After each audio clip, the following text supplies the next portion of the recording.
सबसे पहले वो डाउट क्लियर कर लेते हैं कि कल के लेक्चर में जो डिफिनिट इंटीग्रेशन में हमने ब्रेक करना सीखा था, उस ब्रेक करने वाले रिजल्ट के पहले हम बात कर लेते हैं। लेट्स से कोई डिफिनिट इंटीग्रेशन दिया हुआ है a to b f of x dx। Okay, it means x जो बिलोंग कर रहा है वो a to b के इंटरवल में बिलोंग कर रहा है। x की जितनी भी वैल्यू है वो लोअर लिमिट a से लेकर अपर लिमिट b तक है। ये लोअर लिमिट है और ये अपर लिमिट है।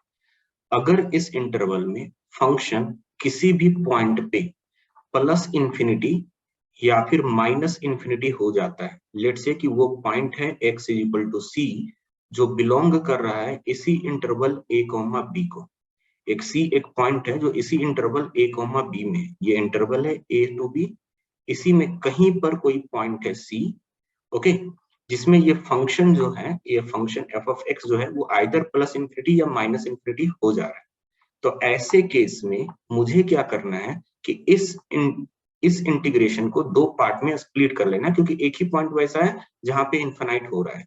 ओके, तो a से स्टार्ट करेंगे, कहां तक जाएंगे, c तक। ओके, तो a से मैं c तक गया, f ऑफ x dx लिखा, प्लस फिर मैं c से स्टार्ट करूंगा और इंटीग्रेशन करना स्टार्ट करूंगा b तक के लिए। सेम फंक्शन है, c से स्टार्ट किया, b तक लेके गए और सेम फंक्शन का इंटीग्रेशन कर रहे हैं हम लोग।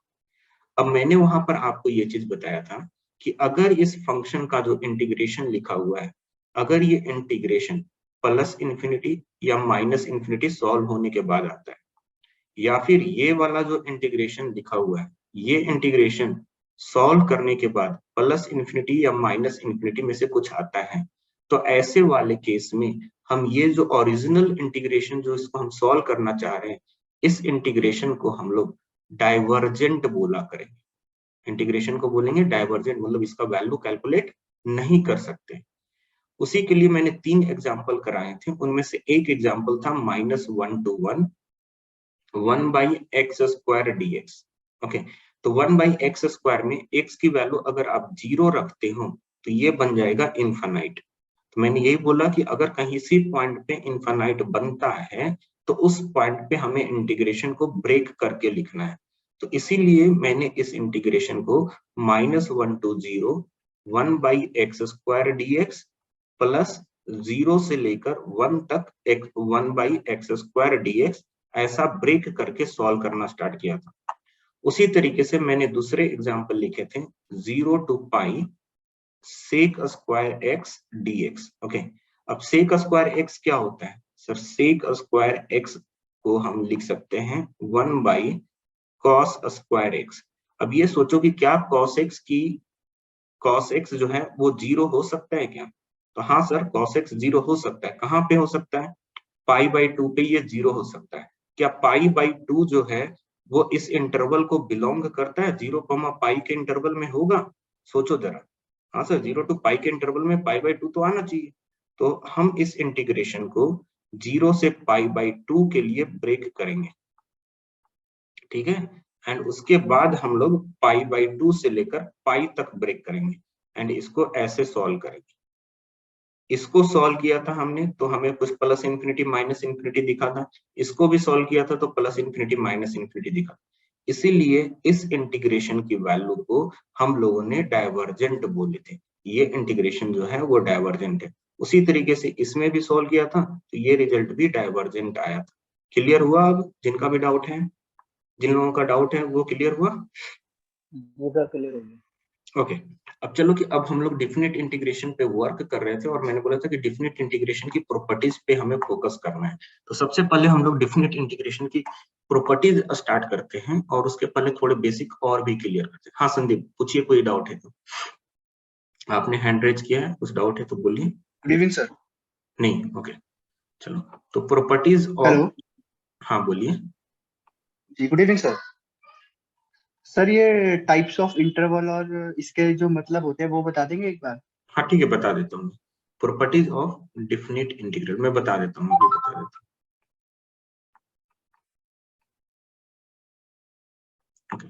इंटरवल की बात हो रही है, आपने पूछा कि सर इंटरवल क्या है और वो कौन कौन से टाइप के इंटरवल होते हैं ना।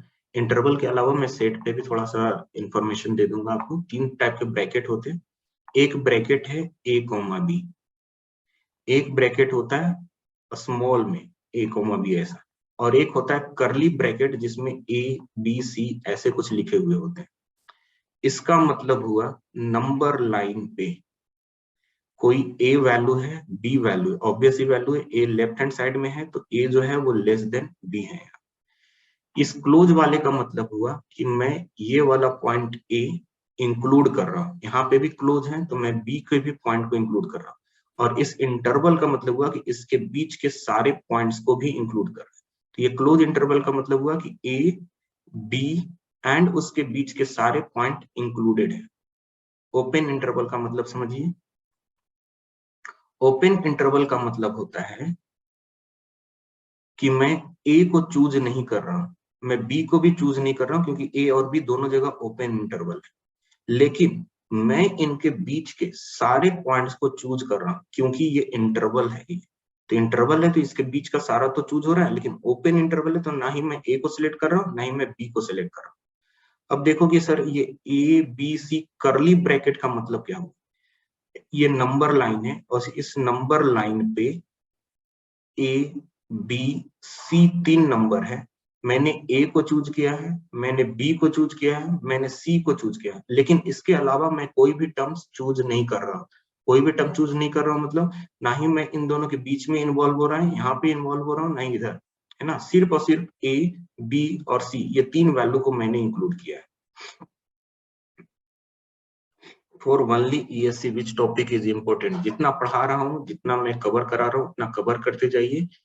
ESC का सिलेबस हो या गेट का सिलेबस हो, ESC के सिलेबस में भी समटाइम्स गेट के प्रीवियस ईयर के क्वेश्चन डायरेक्टली पूछ देते हैं, आप चेक कर सकते हो। मैं जब करवाऊंगा क्वेश्चन उस टाइम पे मैं बोल दूंगा ये ESC का क्वेश्चन है जो गेट में पहले पूछा था। ओके, तो ये इंटरवल का कॉन्सेप्ट क्लियर हो गया सबको? ओके, चलो अब स्टार्ट करते हैं हम लोग इवन फंक्शन के साथ। इवन फंक्शन के साथ किसी भी फंक्शन को हम इवन फंक्शन बोलते हैं अगर फंक्शन में x की जगह मैं -x लिखूं और मुझे वापस वही same function f of x मिल जाए, तो ऐसे फंक्शन को हम लोग इवन फंक्शन बोला करें। जैसे एग्जाम्पल के तौर पे बहुत ही सिंपल एग्जाम्पल लेता हूं मैंने फंक्शन लिखा है x² + 1।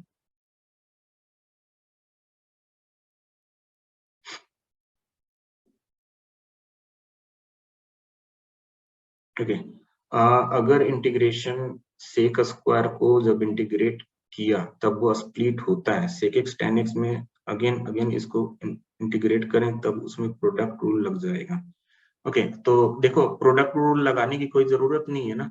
सेक एक्स इंटू tan x जो होता है वो इंटीग्रेशन डायरेक्टली हमें पता है कि इसका इंटीग्रेशन क्या होता है, सेक एक्स होता है। लेकिन अगर मैं यहाँ पर इंटीग्रेशन का लिमिट लगा दूं, इंटीग्रेशन का लिमिट लगा दूं जैसे कि 0 to पाई, तो आप बोलोगे कि सर सेक एक्स होता है, नहीं हम यहाँ पर रुकेंगे, अभी पहले हम इस इंटरवल को ब्रेक करेंगे। क्यों?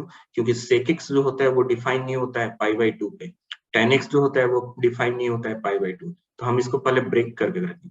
इसलिए डिफिनिट इंटीग्रेशन अलग है, इनडिफिनिट अलग है। डिफिनिट रहेगा तो हम डिफिनिट की प्रॉपर्टीज पे फोकस करेंगे, वो प्रॉपर्टीज जितने पढ़ रहे हैं उनको इंप्लीमेंट करेंगे। अब यहाँ पर फंक्शन दिया हुआ है, अब देखो कि इस फंक्शन में मैंने x को -x से रिप्लेस कर रहा हूँ, ये रहा -x² + 1। नेगेटिव का स्क्वायर क्या होगा भाई, नेगेटिव का स्क्वायर पॉजिटिव हो जाएगा, तो मैंने यहाँ पर x² + 1 लिखा। क्या ये फंक्शन और ये फंक्शन दोनों सेम है? यस, तो मैंने यहाँ पर फंक्शन f ऑफ x लिखा। देखो f of -x f of x के इक्वल आ गया, तो मैं ये जो फंक्शन है इस फंक्शन को मैं बोलूंगा कि ये इवन फंक्शन है। ओके, क्लियर हुआ सबको?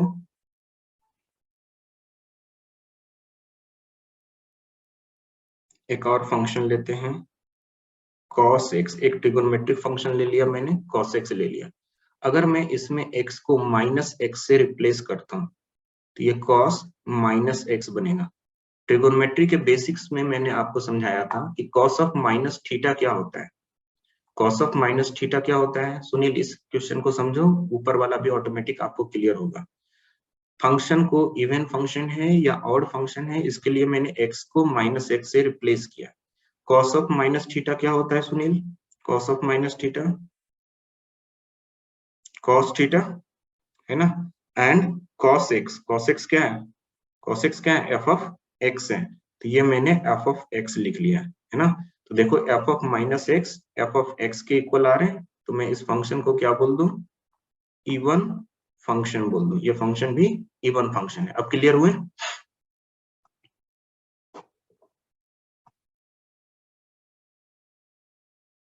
Yes okay. चलो अब हम लोग थोड़ा सा वर्क करते हैं odd function, odd function okay. तो ऑड फंक्शन कैसे लिखते हैं, तो ऑड फंक्शंस, अगर किसी फंक्शन में x को मैं माइनस एक्स से रिप्लेस करूं और वो minus of F of X आ जाए, तो वैसे फंक्शन को हम लोग ऑड फंक्शन बोला करेंगे। एग्जाम्पल के तौर पे देखते हैं, लेट्स से कोई फंक्शन मैंने लिखा f of x is equal to x cube, है ना, मैंने एक्स क्यूब लिखा है फंक्शन। अब मैं इसमें x को माइनस एक्स से रिप्लेस कर रहा हूं, तो मैं लिखूंगा सर ये माइनस एक्स का क्यूब हो जाएगा, माइनस एक्स का क्यूब, निगेटिव का क्यूब निगेटिव, एंड एक्स का क्यूब एक्स क्यूब आ गया। तो अब आपको समझ में आ रहा है ये निगेटिव और ये एक्स क्यूब को क्या लिख सकते हैं, एफ ऑफ एक्स, तो मैं माइनस एफ ऑफ एक्स लिख लिया। देख लो F of minus X minus of F of x के इक्वल है, तो मैं इस फंक्शन को ऑड फंक्शन बोलूंगा, this is a odd function, या ऑड फंक्शन। नेक्स्ट क्वेश्चन में लिख रहा हूं और आपको जवाब देना है वो फंक्शन इवन है ऑड है, ठीक है। सो मैं यहाँ पर फंक्शन ले रहा हूं एक्स क्यूब प्लस एक्स, बताइए, सॉल्व करके देखो जरा, इवन है ऑड है क्या है ये फंक्शन, सॉल्व करके देखो।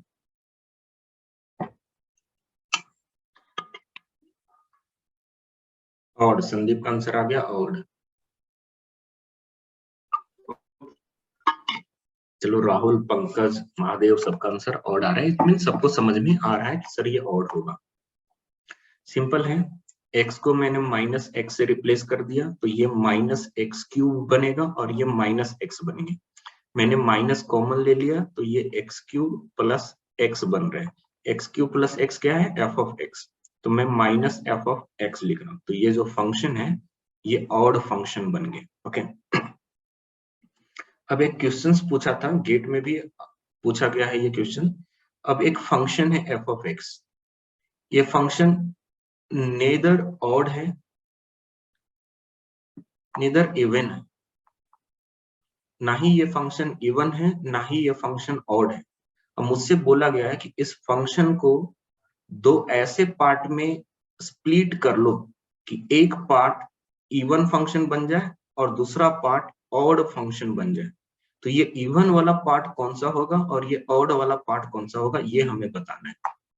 तो मैं क्या कर रहा हूं कि एक फंक्शन है एफ ऑफ एक्स को कुछ ऐसे लिख रहा हूं, F of x plus F of minus x divided by 2 plus F of x minus F of minus x divided by 2।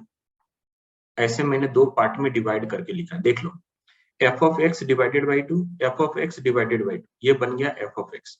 F of minus x divided by 2, F of minus x divided by 2, ये positive sign के साथ ये negative sign के साथ cancel out हो गया। मतलब मैं एफ ऑफ एक्स को ऐसे स्प्लिट करके लिख सकता हूँ। अब इनमें से ये वाला पार्ट इवन फंक्शन है, ये वाला पार्ट ऑड फंक्शन। सर ऐसे कैसे बोल दोगे कि ये इवन है या ऑड है, करके दिखाओ पहले इसको। तो चलो इसको पहले सॉल्व करके देखते हैं कि ये इवन या ऑड क्यों कहला रहा है। तो मैंने एज्यूम कर लिया कि gx जो है वो F of x plus F of minus x divided by 2 के इक्वल है। तो मैं g को चेक करता हूँ कि ये इवन फंक्शन है या ऑड फंक्शन है। इसके लिए मैंने g में x को मैंने माइनस एक्स से रिप्लेस कर लिया। जब आप x को माइनस एक्स से रिप्लेस करोगे तो ये बनेगा f of minus x, and इसमें x को माइनस एक्स से रिप्लेस करोगे तो ये बन जाएगा f of x divided by 2। अब ऑब्जर्व करो कि क्या ये दोनों सेम है, क्या ये दोनों सेम है, देखो जरा, यस ये दोनों सेम है। तो भैया इसको हम लिख सकते हैं gx। देखो g of minus x gx के इक्वल आ गया। तो भैया ये दोनों अगर इक्वल आ गया तो आप इस फंक्शन को क्या बोलोगे, gx को क्या बोलोगे, इवन फंक्शन। तो ये वाला जो पार्ट है ये इवन फंक्शन कहला गया। उसी तरीके से मैं थोड़ी देर के लिए ऐसा एज्यूम कर लेता हूँ कि hx जो है वो F of x minus x divided by 2 के इक्वल है। अब मैं x को माइनस एक्स से रिप्लेस कर रहा हूँ, तो मैं लिखूंगा एफ ऑफ माइनस एक्स, यहाँ पे माइनस है, x को माइनस एक्स से रिप्लेस करेंगे तो ये एफ ऑफ एक्स बन जाएगा, डिवाइडेड बाई 2 कर लिया। अब देखो कि इस पूरे से अगर मैं माइनस साइन कॉमन ले लूं तो आप इसको ऐसा लिख सकते हो, f of x minus F of minus x divided by 2। Check करो जरा, लिख सकते हैं क्या ऐसा? हाँ, तो जब ऐसा लिख सकते हैं तो ये वाला फंक्शन क्या है? एच एक्स है ना? तो मैं यहाँ पर माइनस लिखा और एच एक्स लिख लिया, तो H of minus X minus of H of x के इक्वल है। तो ये वाला जो फंक्शन है वो क्या बन गया? ऑड फंक्शन हो गया। तो मैं किसी भी फंक्शन का even part and odd part लिख सकता हूँ। ये जो है वो इवन पार्ट है ना? और ये वाला जो है वो ऑड पार्ट है, ऑड पार्ट, ये ऑड पार्ट है और ये इवन पार्ट है। क्लियर हुआ सबको?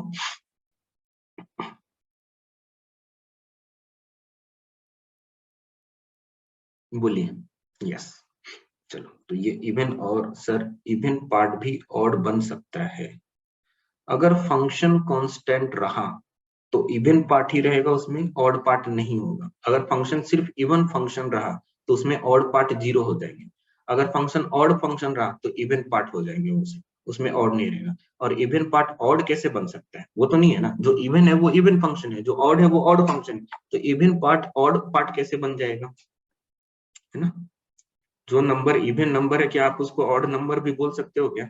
नहीं बोल सकते ना इवन नंबर को ऑड नंबर। तो इवन फंक्शन को हम ऑड फंक्शन नहीं बोल सकते, ऑड फंक्शन को मैं इवन फंक्शन नहीं बोल सकता, है ना? दोनों एक साथ तो होगा नहीं। अगर जीएक्स में कॉमन ले तब सर, ओके, पंकज का क्वेश्चन है कि अगर मैं जीएक्स में कॉमन लूं, जीएक्स में क्या कॉमन लोगे भाई, बताओ आप मुझे। देखो जरा, ऑब्जर्व करो कि जीएक्स में आप कॉमन लेने की बात कर रहे हो, क्या कॉमन लेना है जीएक्स में, बोलिए। यहाँ पर तो माइनस था बीच में, इसलिए आपने माइनस कॉमन ले लिया। यहाँ पर बीच में प्लस है, क्या कॉमन लोगे, बोलो पंकज।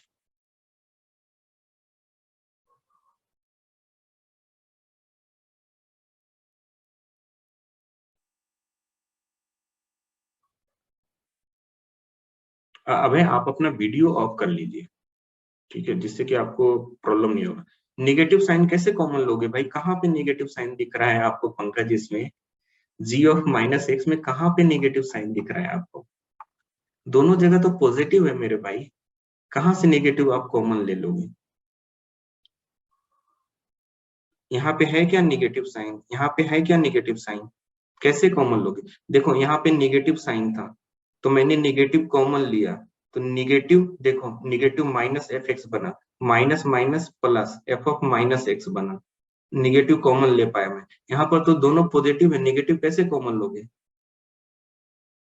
और अगर आप जबरदस्ती लेने की कोशिश भी करोगे तो आप क्या लिखोगे? Minus F of minus x लिखोगे, माइनस एफ ऑफ एक्स लिखोगे, डिवाइडेड बाई 2 लिखोगे, आप ऐसा लिखोगे अगर नेगेटिव कॉमन लिए भी जबरदस्ती तो।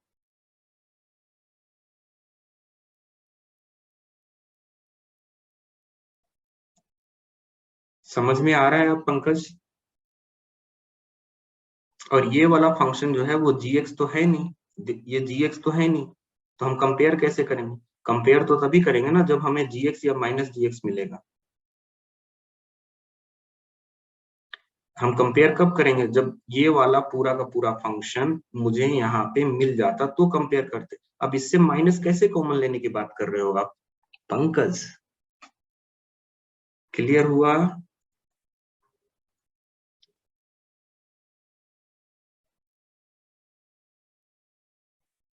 थोड़ा क्लियर हुआ? चलो मैं फिर से रिपीट करता हूँ आपके लिए, समझने की कोशिश करना कि मैं क्या बोल रहा हूँ, ठीक है? ये फंक्शन एक gx है जो f of x f of minus x divided by 2 है। ये फंक्शन इवन है या ऑड है, इसके लिए मैंने x को माइनस एक्स से रिप्लेस किया, तो यहाँ का x माइनस एक्स बना, यहाँ का माइनस एक्स प्लस एक्स बन गया। अब मैंने कंपेयर किया कि क्या ये वाला फंक्शन और ये वाला फंक्शन दोनों सेम है या नहीं है, जस्ट इतना क्वेश्चन है। क्या ये दोनों फंक्शन सेम है या डिफरेंट है पंकज? सेम है, तो मैं क्या g ऑफ माइनस एक्स को gx ऐसा लिख सकता हूं?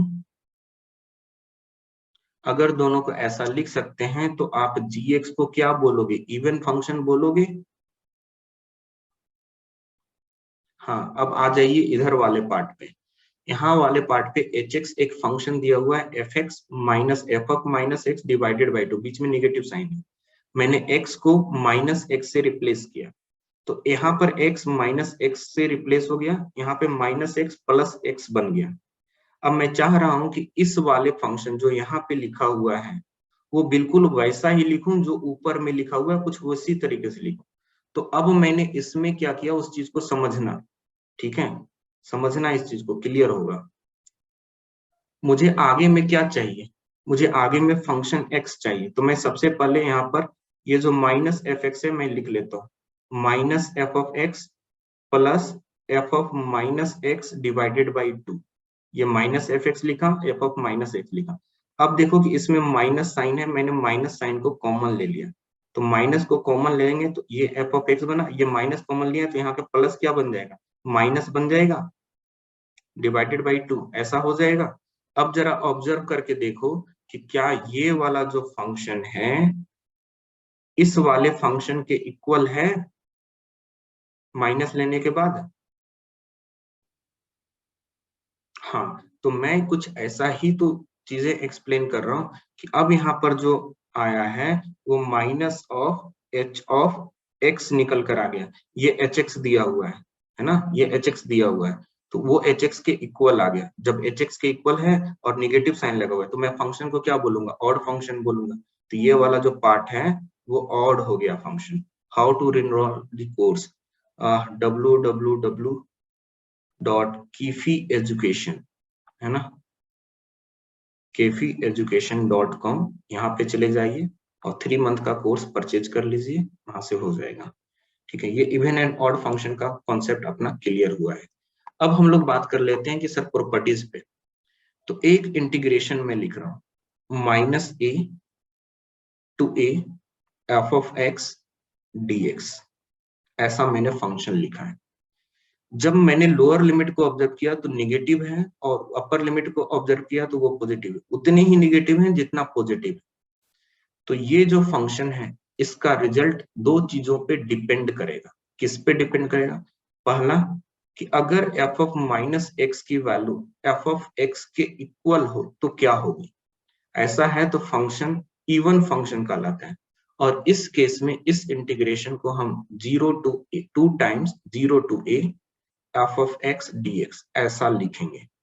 ओके, अगर फंक्शन की value F of minus X की value minus of F of x के इक्वल हो तो हम फंक्शन को ऑड फंक्शन बोलेंगे, और इस केस में इंटीग्रेशन की वैल्यू 0 हो जाएगी। इंपॉर्टेंट, इंपॉर्टेंट, कब ये फार्मूला यूज करना है कब नहीं करना है इस चीज का ध्यान में रखना है। ये जो फंक्शन मैंने बोला है इसमें, ये फंक्शन जो है वो ऐसा होना चाहिए कि दिए हुए इंटरवल में वो कहीं पे भी इनफाइनाइट ना हो। ये फंक्शन किसी भी कंडीशन में प्लस इंफिनिटी या माइनस इंफिनिटी नहीं होना चाहिए। कहाँ पे नहीं होना चाहिए, for all x, for all x belongs to that interval, उस इंटरवल में नहीं होना चाहिए। अगर उस इंटरवल में प्लस इंफिनिटी या माइनस इंफिनिटी हुआ तो मुझे प्रीवियस वाले तरीके से सॉल्व करना पड़ेगा। जैसे कि आपको याद हो -1 to 1 F of x D X मैंने जब लिखा था, जहां पर फंक्शन की वैल्यू मैंने 1/x² लिखा था, तो मैंने आपको स्प्लिट करके सॉल्व करवाया था, टुकड़ों में बांट करके सॉल्व करवाया था ना। तो उसी तरीके से स्प्लिट करके करना पड़ेगा, ठीक है, इल्स हम लोग डायरेक्टली फार्मूले का यूज कर सकते हैं। अब फिर से समझते हैं, ऑड वाले फंक्शन में डायरेक्टली हम इसको 0 लिख लेंगे, ये चीज प्रॉपर्टी है। और सबसे ज्यादा important, a to b F of x D X, इसकी value a to b F of lower limit a plus upper limit b, कौन सा variable x minus x D x, ये इक्वल होते हैं, ये दोनों इक्वल होते हैं। कहां से आया सर ये फार्मूला, देखते हैं। हमने सब्स्टिट्यूशन पढ़ लिया क्या, हमने सब्स्टिट्यूशन पढ़ लिया क्या, सब्स्टिट्यूशन, यस। तो चलो सब्स्टिट्यूशन करके देखते हैं, सब्स्टिट्यूशन करके देखते हैं। A to B F of A plus B minus x D X, मैंने राइट हैंड साइड को ले लिया है यहाँ। मैंने यहाँ पर एज्यूम किया कि लेट ए प्लस बी माइनस एक्स जो है वो किसी y के इक्वल है। a कांस्टेंट है, b कांस्टेंट है, x वेरिएबल है, y वेरिएबल। तो मैं ऐसा लिख लूंगा माइनस dx जो होगा वो dy के इक्वल हो जाएगा। अब आते हैं इस फंक्शन पे। लोअर लिमिट a है, अगर मैं x की वैल्यू a पुट करूं, x की वैल्यू a पुट करूं तो a plus B minus a is equal to y हो जाएगा। a कैंसिल आउट हो गया तो y की वैल्यू b आ गई। It means lower limit b बन गया। x का अपर लिमिट b है, x की जगह मैं b पुट कर रहा हूँ, a plus B minus b is equal to y. b and b cancel हो गया, y का अपर लिमिट क्या आ गया, a आ गया, तो मैं यहाँ पर a लिख रहा हूँ और ये बन जाएगा एफ ऑफ y।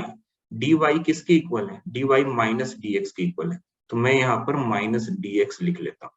ओके तो ये चीज सॉरी माइनस dy लिख लेता हूँ, क्योंकि dx माइनस dy के इक्वल हो जाएगा तो माइनस dy लिख लेता हूँ। अब यहाँ पे निगेटिव साइन, अगर मुझे निगेटिव साइन को रिमूव करना है तो मैं ऐसा लिख सकता हूँ, lower limit and upper limit को इंटरचेंज कर सकता हूँ। तो मैं यहाँ पर f of y d y लिख लिया। अब f of y d y किसके इक्वल होगा sir, f of y d y f of x D x के इक्वल होगा। क्यों ऐसा इक्वल होगा, क्योंकि डिफिनिट इंटीग्रेशन के केस में वेरिएबल का कोई इंपॉर्टेंस नहीं होता है। वेरिएबल का कोई इंपॉर्टेंस नहीं होता है, इसका मतलब क्या हुआ सर, वो समझाते हैं पहले। कि सपोज मैं कोई इंटीग्रेशन कर रहा हूं 0 to 1, okay, x square D x, तो सॉल्व करेंगे तो हम लिखेंगे x cube divided by 3, 0 to 1, limit put करेंगे क्या आएगा सर 1/3 आएगा। अब मैं बोल रहा हूँ कि वेरिएबल का कोई इंपैक्ट नहीं पड़ता है, तो मैं जो x लिखा हूं उस x की जगह y लिख लेता हूँ, x की जगह y लिख लेता हूँ। तो क्या इंटीग्रेशन फिर भी सेम आएगा, जरा चेक करो, क्या सेम आएगा, यस। तो इंटीग्रेशन के डिफिनिट इंटीग्रेशन के केस में वेरिएबल का कोई इंपॉर्टेंस नहीं होता। इट मींस अगर कोई integration a to b f of x dx है तो मैं इसी इंटीग्रेशन को a to b, function same होना चाहिए, फंक्शन में चेंज नहीं करोगे, फंक्शन y dy सेम हो जाएगा। एक रिजल्ट ये। दूसरा रिजल्ट मैंने यहाँ पर यूज किया कि नेगेटिव साइन अगर सर आप रिमूव कर रहे हो तो अपर लिमिट लोअर लिमिट आप चेंज कर रहे हो। ये कैसे कर रहे हो ये समझना है। तो देखो, अगर मैं बोलूं कि किसी a to b F X D x का इंटीग्रेशन किया तो हमारे पास कैपिटल एफ एक्स आ रहा है और उसका लोअर लिमिट a है, अपर लिमिट b है, तो मैं इसको लिख सकता हूं F of b minus F of a, मैं ऐसा लिख सकता हूं। ओके, अब मैंने क्या किया कि इसको थोड़ा सा रीअरेंज किया।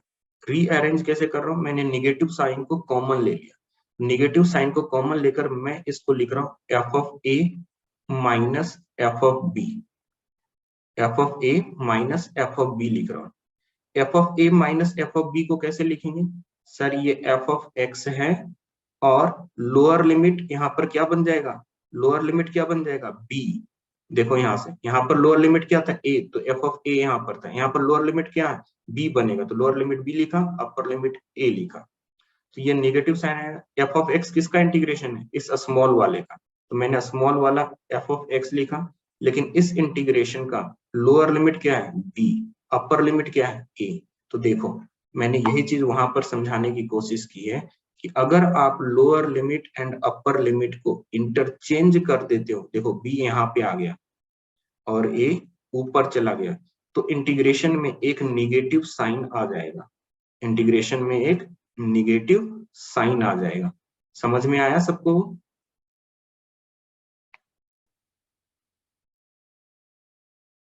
बोलो, सब कोई जवाब दो भाई। यस, चलो तो इसको भी नोट डाउन करना है, तो इसको भी नोट डाउन कर लीजिए कि a to b F of x dx की जो वैल्यू होगी वो minus of b to a F of x dx, इसके इक्वल होगी। प्रीवियस एग्जाम्पल रिपीट करना है। प्रीवियस एग्जाम्पल कौन सा रिपीट करना है? ये वाला रिपीट करना है महादेव।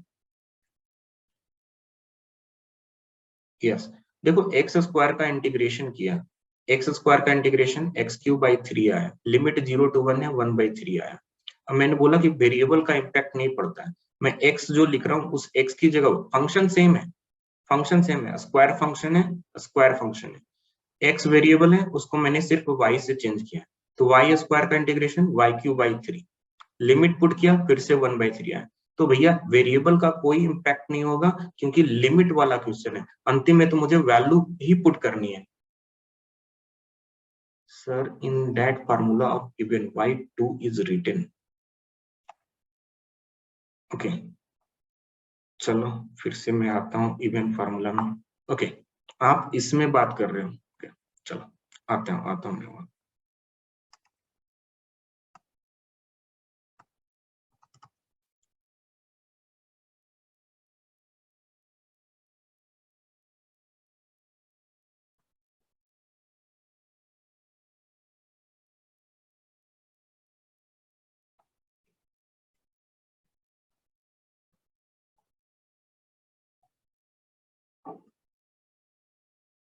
सर कॉपी में नोट्स लिखते हैं, साथ में समझने में प्रॉब्लम हो रही है, what should I do? Notes रहने दें, रफ नोटबुक लेकर बैठो, ठीक है? क्वेश्चन आए तो क्वेश्चन सॉल्व करो, जैसे मैं यहाँ पर एक्स स्क्वायर dx लिखा तो उसको खुद से सॉल्व करने की कोशिश करो, बाकी कॉन्सेंट्रेट करो समझने पे। मैं ये नोट्स आपके ग्रुप में डाल देता हूँ, नोट्स तो हमेशा डाल ही देता हूँ, नोट्स डाल देता हूँ, आप उसके बाद बैठकर आराम से लिख लो, ठीक है? अब ये वाला फिर से समझाने की बात कर रहे हैं, ये वाला फिर से समझाने की बात करो तो मैंने बोला सब्स्टिट्यूशन किया है, a plus B minus x को मैंने y लिया है, इसका डिफरेंशिएशन 0, b का डिफरेंशिएशन 0, x का डिफरेंशिएशन माइनस dx लिख रहा हूँ मैं माइनस साइन के साथ, y का dy लिख रहा हूँ, तो मैं dx को किससे रिप्लेस करूंगा? माइनस dy से रिप्लेस करूंगा। a plus B minus x को किससे रिप्लेस करूंगा? y से रिप्लेस करूंगा, तो f of y minus dy लिखा। अब देखो कि यहाँ पर नेगेटिव साइन है, इस नेगेटिव साइन को मैं रिमूव कर रहा हूँ, रिमूव करने पे लोअर लिमिट और अपर लिमिट को क्या करेंगे? चेंज कर देंगे, तो मैं a टू b लिख रहा हूँ, है ना? a टू b लिख रहा हूँ, लिमिट चेंज हो गया। मैंने बोला कि वेरिएबल का कोई इम्पैक्ट नहीं होता, मैं y की जगह x लिख सकता हूँ, तो y को मैंने x लिख लिया, y को मैंने x लिख लिया, तो a to b fx dx बन गया। तो ये जो इंटीग्रेशन है वो फाइनली क्या आया? fx dx निकल कर आया। सो ये वाला निकल कर आया। रोहित,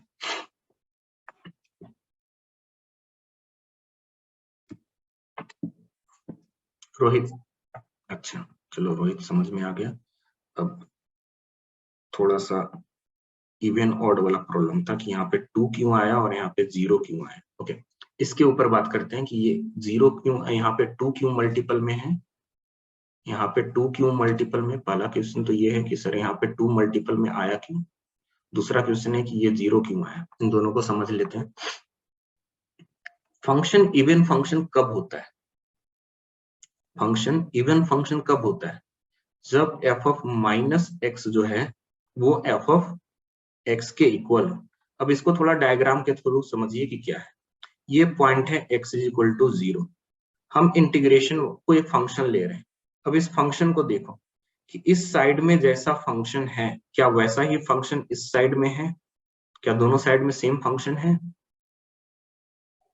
ओके, यहाँ पर x की वैल्यू पॉजिटिव होगी और इस साइड में x की वैल्यू सेम निगेटिव होगी, सेम निगेटिव होगी। तो मैं ऐसा बोलूं कि इंटीग्रेशन कर रहा हूं तो इंटीग्रेशन जो वैल्यू 0 से लेकर किसी पॉइंट a तक के लिए आएगा, 0 से लेकर किसी point x is equal to a तक जो वैल्यू आएगा उतनी ही वैल्यू माइनस a से लेकर 0 तक आएगा इंटीग्रेशन करने। दोनों सेम ही वैल्यू देगा। अगर दोनों सेम ही वैल्यू देता है तो मैं बोलूंगा कि माइनस a टू a जो इंटीग्रेशन करना है या माइनस a टू a तक जो इंटीग्रेशन करना है उसकी जगह पे मैं सिर्फ 0 से लेकर a तक इंटीग्रेशन कर लेता हूं और उस वैल्यू को मैं 2 से मल्टीपल कर लूंगा। मैं 0 से लेकर a तक इंटीग्रेशन कर लेता हूं और उसको 2 से मल्टीपल कर लेता हूं तो मुझे वही वैल्यू मिलेगा जो माइनस a से a तक के लिए होगा। क्लियर हुआ?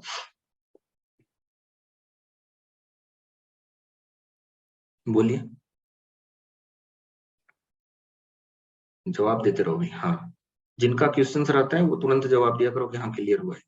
ओके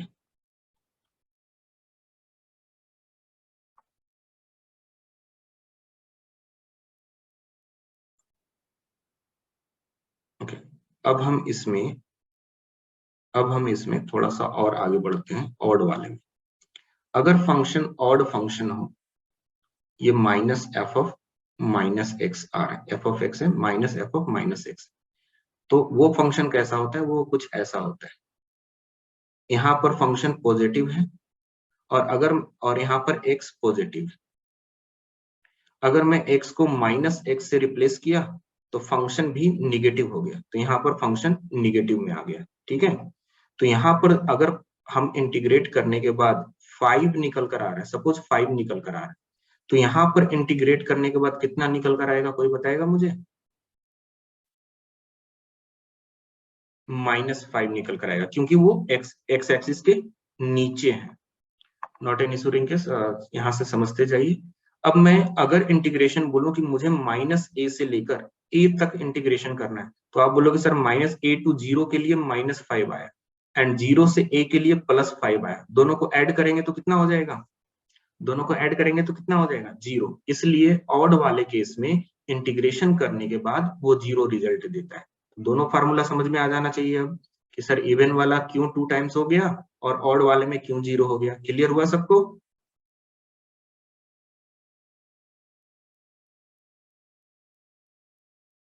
क्लियर हो गया सबको? दोनों के ग्राफ भी मेंशन कर दिया। अरे वो ग्राफ तो डिपेंड करेगा ना कि कौन कौन सा फंक्शन है ना, उसके ऊपर फिर से आएंगे, वो अलग से चैप्टर पूरा पढ़ाऊंगा मैं, ग्राफ ऑफ ए फंक्शन, वो पूरा अलग से चैप्टर पढ़ाऊंगा, इसलिए मैं ग्राफ को इन्वॉल्व नहीं किया था अभी तक। ग्राफ ऑफ ए फंक्शन पूरा अलग से पढ़ाएंगे, साइन एक्स का क्या होता है, एक्स स्क्वायर का क्या होता है, लाइन का ग्राफ कैसे प्लॉट करते हैं, ये सब मैं पूरा अलग से बताऊंगा आप लोग को। क्यूबिक फंक्शन कैसे होता है, ये सब सब अलग से बताऊंगा। ठीक है, वो अलग है पूरा, उसके ऊपर अभी ग्राफ पे मत जाओ, अभी ग्राफ में बहुत कुछ बताना होता है। ठीक है, तो उसको अलग से देखेंगे अपन।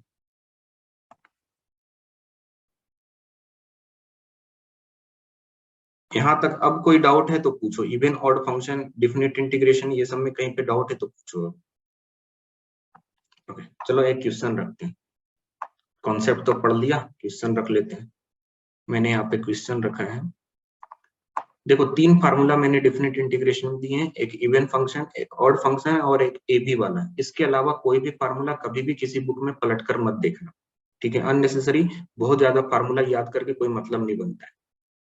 मैंने यहाँ पर लिखा है -π/4 और यहाँ पे लिखा है π/4। मैंने यहाँ पे लिखा है x² sin x dx। मैंने आपसे पूछा इसका इंटीग्रेशन क्या आएगा, तो जैसा कि कॉम्पिटिटिव एग्जामिनेशन है तो मैंने सबसे पहले इसका लिमिट ऑब्जर्व कर ली। सर निगेटिव से लेकर पॉजिटिव तक जा रहा है और उतनी ही वैल्यू नीचे है जितनी वैल्यू ऊपर है, लेकिन साइन चेंज है, निगेटिव पॉजिटिव। तो मुझे डिफिनिट इंटीग्रेशन का एक प्रॉपर्टी याद आया कि सर ने पढ़ाया था -a to a f of x dx, और इसकी वैल्यू जो है वो डिपेंड कर रही थी इस फंक्शन के ऊपर में कि फंक्शन इवन है या ऑड है। अब आप मुझे बताओगे कि एक्स स्क्वायर का जो फंक्शन है वो इवन है या ऑड है? सिर्फ एक्स स्क्वायर इवन है या ऑड है? सर ये इवन फंक्शन। ओके, और ये साइन एक्स क्या है, इवन है या ऑड है? साइन एक्स इवन है या ऑड है? साइन एक्स ऑड है, तो इन दोनों का मल्टीप्लीकेशन क्या हो जाएगा? इन दोनों का मल्टीप्लीकेशन क्या हो जाएगा? एक्स स्क्वायर साइन एक्स, ये ऑड फंक्शन आ जाएगा। क्लिप नहीं आ रहा है तो चेक कर लो। एक फंक्शन है F of x, x square sine x लिख लिया है। ठीक है, एक्स को मैं -x से रिप्लेस कर रहा हूँ, निगेटिव का स्क्वायर सर पॉजिटिव ही आएगा। Sine of minus theta minus sine theta होता है, तो sine x with negative sign लिख लिया। देख लो ये किसके इक्वल आ गया? माइनस एफ ऑफ एक्स के इक्वल आ गया, F of -x minus F of x के इक्वल आ गया। ऑड फंक्शन है, ऑड फंक्शन है तो इंटीग्रेशन क्या आएगा? ऑड फंक्शन है तो इंटीग्रेशन क्या आएगा? 0। तो ये आंसर आ गया 0, ये आंसर आ गया 0। क्लियर हुआ सबको?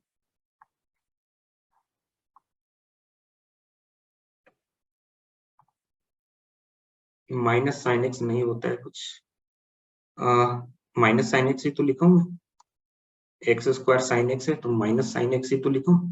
साइन एक्स को मैंने माइनस साइन एक्स बना दिया, है ना, है ना। Sine of minus x is minus sine x, x को माइनस एक्स से रिप्लेस किया तो माइनस साइन एक्स लिखा है, सेम लिखा है मैंने, है ना। ओके, नॉट आंसर, होता है कभी कभी। चलो अब और भी क्वेश्चन करते हैं। मैंने लिखा है यहाँ पर -1 to 1 x raise to 4 plus x square plus 1 dx, ऐसा मैंने लिख लिया। अब आप ये चीज ऑब्जर्व करके बताओ कि ये जो फंक्शन लिखा है वो इवन है या ऑड है। इवन फंक्शन है, ओके, इवन फंक्शन है। तो इस इंटीग्रेशन को मैं कुछ ऐसे लिख सकता हूँ, 2 times 0 to 1 x raise to 4 plus x square plus 1।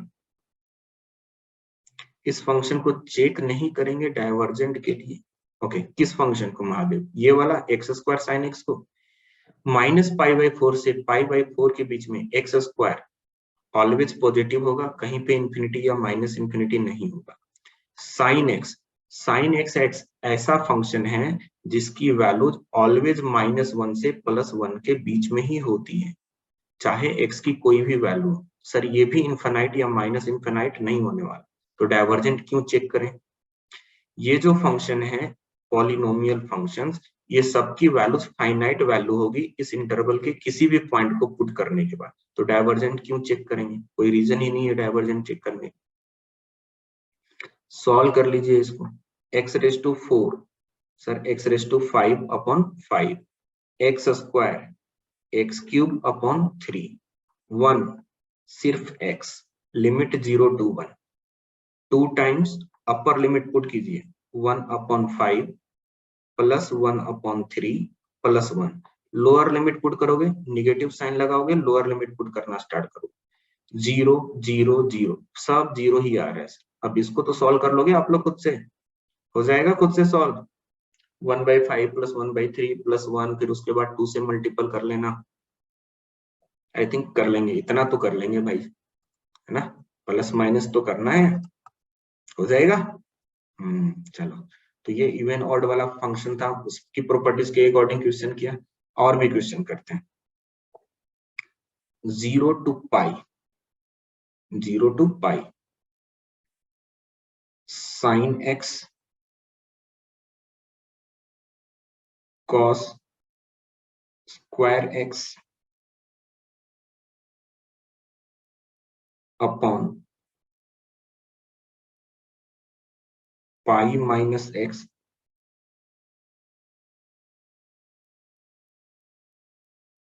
Whole square dx, ऐसा क्वेश्चन आ गया। अब क्वेश्चन देख के डर लगने लगा मुझे कि सर ये कैसा क्वेश्चन है। जब भी आपको किसी क्वेश्चन में उटपटांग टाइप के टर्म दिखना स्टार्ट हो जाए, ऐसा वैसा बहुत सारा टर्म मिक्स करता हुआ दिख जाए, तो आप डेफिनेट इंटीग्रेशन वाले केस में ये वाला फार्मूला को याद कर लेना, बोलना भाई अब तुम ही मेरी जान बचा सकते हो। a to b of a plus B minus x dx, इसको याद कर लेना, ठीक है। तो मैंने मान लिया ऐसा कि ये जो इंटीग्रेशन है वो i के इक्वल है, और इसके बाद मैं ये वाली प्रॉपर्टी अप्लाई कर, a to b, x को किससे रिप्लेस करेंगे, x को किससे रिप्लेस करेंगे, a plus B minus X, lower limit 0 upper limit pi, तो किससे रिप्लेस करेंगे, कोई बताएगा मुझे, सोच के बताओ जरा कैलकुलेट करके, किससे रिप्लेस, किस x को किससे रिप्लेस करना है। सर x को रिप्लेस करना है 0 plus pi minus x, it means मुझे रिप्लेस करना है पाई माइनस एक्स से। तो यहाँ पर जहां कहीं भी x आएगा आप उसको पाई माइनस एक्स से रिप्लेस करोगे, पाई माइनस एक्स, कॉस वाले में भी पाई माइनस एक्स से रिप्लेस किया, डिवाइडेड बाई, इसको थोड़ा ऑब्जर्व करो कि क्या है, लोअर लिमिट 0 अपर लिमिट पाई, ओके, पाई माइनस एक्स को रिप्लेस करना है पाई माइनस एक्स के साथ, एक्स को रिप्लेस करना है पाई माइनस एक्स के साथ, होल स्क्वायर लिखा है, तो ये पाई और माइनस पाई कैंसिल हो जाएगा, डिनोमिनेटर में क्या बचेगा, एक्स स्क्वायर बचेगा। अब डिनोमिनेटर में एक्स स्क्वायर बच रहा है, लेकिन यहाँ पर तो सर पाई माइनस एक्स स्क्वायर है, तो ये वाला क्वेश्चन ऐसे नहीं बनेगा, ये क्वेश्चन थोड़ा अलग हो गया है। इसको सेम आना चाहिए, दोनों वैल्यूज सेम लाने के लिए मैं क्या लिखूं इसको,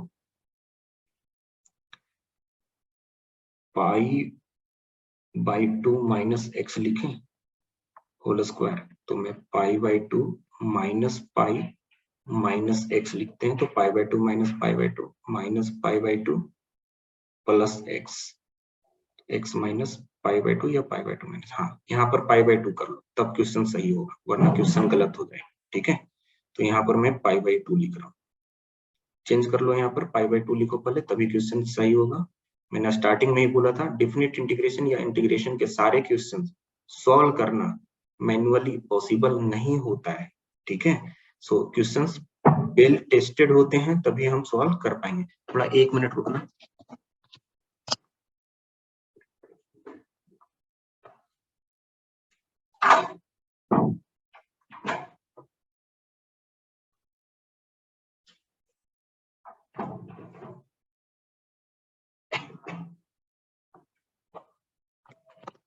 हाँ, अब देखो जरा इसमें, इस क्वेश्चन में देखो कि मैं यहाँ पे dx लिख रहा हूँ। अब जो जो चीजें एडजस्ट होगी उसको पहले एडजस्ट करते हैं। साइन 180 डिग्री माइनस थीटा किसके इक्वल होगा? साइन 180 डिग्री माइनस थीटा किसके इक्वल होगा भाई? सब कोई बताओ, रिप्लाई करो जवाब में। Sine 180 degree minus theta sine theta के ही इक्वल होंगे, तो मैं यहाँ पर साइन x लिख रहा हूँ। और cos 180 डिग्री माइनस थीटा किसके इक्वल होगा? यहाँ से स्क्वायर हटाइए तो जरा, यहाँ से स्क्वायर हटाइए। cos 180 डिग्री माइनस थीटा किसके इक्वल होगा? cos 180 degree minus theta, sir cos 180 degree minus theta minus cos theta के इक्वल होगा, तो मैं इसको माइनस cos x लिख रहा हूँ। मैंने यहाँ से स्क्वायर हटाया भाई, उसको चेक कर लेना। ठीक है, क्वेश्चन सही नहीं बनेगा तो फिर आंसर भी नहीं आएगा कुछ। अब डिनोमिनेटर को पहले सॉल्व करो, पाई by 2 minus pi minus minus plus x, और इसका स्क्वायर है पाई by 2 minus pi, sir minus pi by 2 plus x square है। मैं यहां से निगेटिव कॉमन ले लेता हूं, ध्यान से समझना, निगेटिव कॉमन लिया तो ये बन जाएगा पाई बाई 2 माइनस एक्स एंड इस पूरे का स्क्वायर। मैंने यहां से अंदर में निगेटिव कॉमन लिया है, निगेटिव का स्क्वायर करोगे तो सर पॉजिटिव बनेगा, तो ये बन गया pi by 2 minus x whole square. तो ये जो डिनोमिनेटर में है वो आ गया pi by 2 minus x whole square dx। Okay, ऐसा निकल कर आया। अब थोड़ा सोचने की जरूरत है कि सर ये वाला जो क्वेश्चन आपने यहाँ पे लिखा है और यहाँ पर जो है उसमें क्या डिफरेंस है। तो सबसे पहले हम लोग निगेटिव साइन को एडजस्ट करना चाहेंगे। यहाँ पर एक निगेटिव दिख रहा है मुझे, उस निगेटिव वाले को मैं आगे लिख लेता हूँ, माइनस लिख लेता हूँ। 0 टू पाई मैं यहाँ पर लिख लेता हूँ साइन एक्स, और ये क्या है cos x divided by pi by 2 minus x whole square dx। Okay, मैंने ऐसा लिख लिया। अब ये जो फंक्शन है, क्या ये वाला फंक्शन और ये वाला पूरा इंटीग्रेशन सेम नहीं है? क्या ये दोनों सेम है? चेक करो। यस, तो सर यहाँ पे आई आई आई लिख रहे थे, यहाँ पे निगेटिव साइन है, तो क्या मैं कुछ ऐसा लिख लूं कि आई जो है वो इक्वल आया है माइनस आई के, माइनस साइन है माइनस आई के इक्वल आया है, तो मैं इसको ऐसा लिख लूं आई प्लस आई जो है वो क्या हो गया 0 हो गया। 2i की वैल्यू 0 है तो ये क्या निकल कर आ गया, i की वैल्यू 0 निकल कर आ गई। तो इस इंटीग्रेशन की वैल्यू 0 निकल कर आ गई और वो इस फार्मूले के यूज करने से पता चला, वरना ये इंटीग्रेशन की वैल्यू 0 निकल कर आ रही थी, ये पता नहीं चलता हमें। समझ में आया सबको? Sine x cos x divided by pi by 2 minus x whole square. Function even है या ऑड है वो वाला फार्मूला तभी अप्लाई होगा, फंक्शन इवन ही है या ऑड है वो वाला फार्मूला तभी अप्लाई होगा जब लिमिट माइनस ए से ए तक हो। यहाँ पर लिमिट 0 से पाई तक है, तो इवन एंड ऑड वाला फार्मूला तो अप्लाई ही नहीं होगा यहाँ पे। ठीक है, इवन ऑड वाला फार्मूला अप्लाई नहीं होगा। फंक्शन में यहाँ पर sin x cos x upon π/2 minus x whole square dx दिया हुआ है। जैसे ही मैंने ऑब्जर्व किया कि यहाँ पे बहुत सारे फंक्शन है, डिफिनिट इंटीग्रेशन का केस है, तो मैं ये वाले फार्मूले पे चला गया। ये फार्मूला बोलता है कि a to B F X D X की value a to B F a plus B minus x D x के इक्वल होगा। Okay, a plus B minus x D x के इक्वल होगा। तो मैंने x को किससे रिप्लेस किया है? x को रिप्लेस किया है a plus B minus x के साथ। सचिन ध्यान से समझना, a plus B minus x के साथ रिप्लेस किया है। तो देखो कि यहाँ पर लोअर लिमिट a की जगह 0 है, अपर लिमिट पाई है, अपर लिमिट पाई है। ओके, तो लोअर लिमिट यहाँ पे a है, अपर लिमिट b है, तो मैंने a plus B minus x लिखा। तो यहाँ पर 0 प्लस पाई माइनस एक्स लिखूंगा। तो मैं x को किससे रिप्लेस करूंगा? पाई माइनस एक्स से रिप्लेस करूंगा। क्लियर हुआ सचिन? ये x को रिप्लेस करना पाई माइनस एक्स से।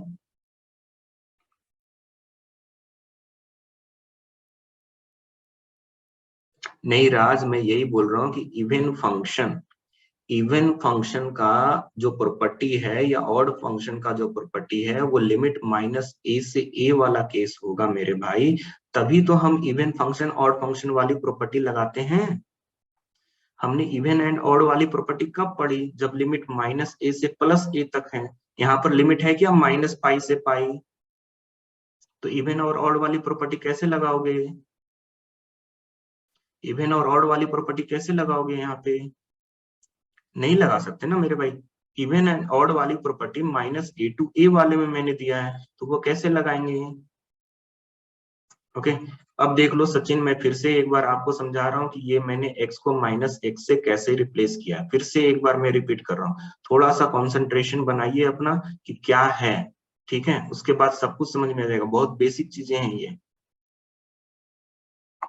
ओके, तो मैंने यहाँ पर लिखा है a to B F of x D x.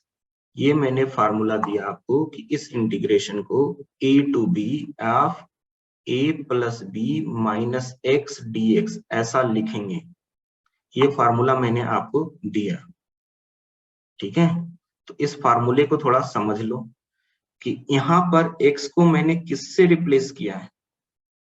a plus B minus x के साथ रिप्लेस किया है। a क्या है? लोअर लिमिट, b क्या है? अपर लिमिट, और उसमें मैंने माइनस एक्स सब्ट्रैक्ट कर लिया। तो मैं x को रिप्लेस कर रहा हूँ। पहले बताओ लोअर लिमिट इस क्वेश्चन में क्या है? लोअर लिमिट 0 है, प्लस अपर लिमिट लिखना है। अपर लिमिट इस क्वेश्चन में क्या है? पाई, तो मैं प्लस अपर लिमिट लिख रहा हूँ। उसके बाद मुझे क्या सब्ट्रैक्ट करना है? माइनस एक्स सब्ट्रैक्ट करना है। तो मुझे x को किससे रिप्लेस करना है? पाई माइनस एक्स से रिप्लेस करना है। बोलिए सचिन। ओके, तो अब यहाँ पर मैं x को माइनस एक्स से जब रिप्लेस कर रहा हूं, तो मैं पाई माइनस एक्स और यहाँ पर भी x जो लिखा हुआ है उसको मैं पाई माइनस एक्स के साथ रिप्लेस कर लिया। तो sine 180 degree minus theta sine theta होता है, cos 180 degree minus theta minus cos theta है। और इसको जब हमने एडजस्ट किया तो वो फिर से वापस π/2 माइनस एक्स का होल स्क्वायर बन रहा है। तो मैंने बोला ये जो निगेटिव वाली साइन है उसको बाहर ले लो।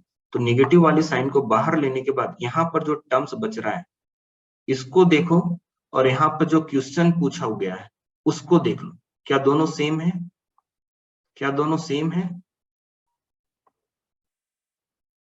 देखो जरा, क्या दोनों सेम है? सेम है। तो ये आई के इक्वल मैंने लिया था, तो आई जो है वो इक्वल हो गया। किसके इक्वल है? देखो यहाँ पे निगेटिव साइन है, निगेटिव, और ये भी क्या है? आई है। तो आई और माइनस आई दोनों इक्वल हो गए। तो मैं बोलूंगा कि 2i जो हो गया वो 0 हो गया। तो इससे मैं क्या बोलूंगा कि इंटीग्रेशन की वैल्यू क्या हो गई? 0 हो गई। इसलिए मैंने इस इंटीग्रेशन को 0 लिखा। क्लियर? सबको समझ में आ गया? चलो चैट बॉक्स में जल्दी जल्दी रिप्लाई करो।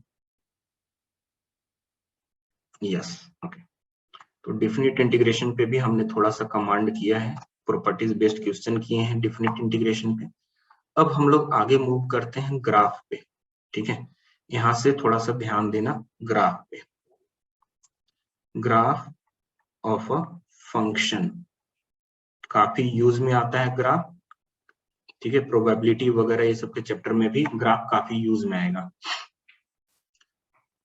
Sir, in this example, sin x, cos x are solved individual. Can chain rule be applied? Shubham, question को ट्विस्ट बिल्कुल नहीं करना है अपने को, हमें अपना टैलेंट बिल्कुल नहीं दिखाना है यहाँ पर कि हम क्वेश्चन को सॉल्व कर सकते हैं मेथड बाय पार्ट्स। अगर क्वेश्चन ऐसा होता तो आप सॉल्व कर लेते, लेकिन यहाँ पर डिवाइडेड बाय समथिंग स्क्वायर में है, इसको कैसे एडजस्ट करोगे?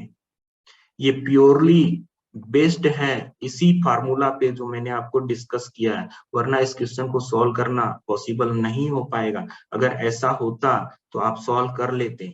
यहाँ पर डिवाइडेड बाय समथिंग है, इसको क्या करोगे? कोई सब्स्टिट्यूशन अप्लाई नहीं होगा, वो सिर्फ और सिर्फ उस फार्मूले से सॉल्व कर पाएंगे। Graph of a function. Okay, तो सबसे पहले हम लोग बात कर लेते हैं, फंक्शन जो है वो x लिखा हुआ है, इसको बोलते हैं आइडेंटिटी फंक्शन भी। y is equal to x line, सबको पता है y is equal to x line, y is equal to x line, yes. तो ये रहा y is equal to x line,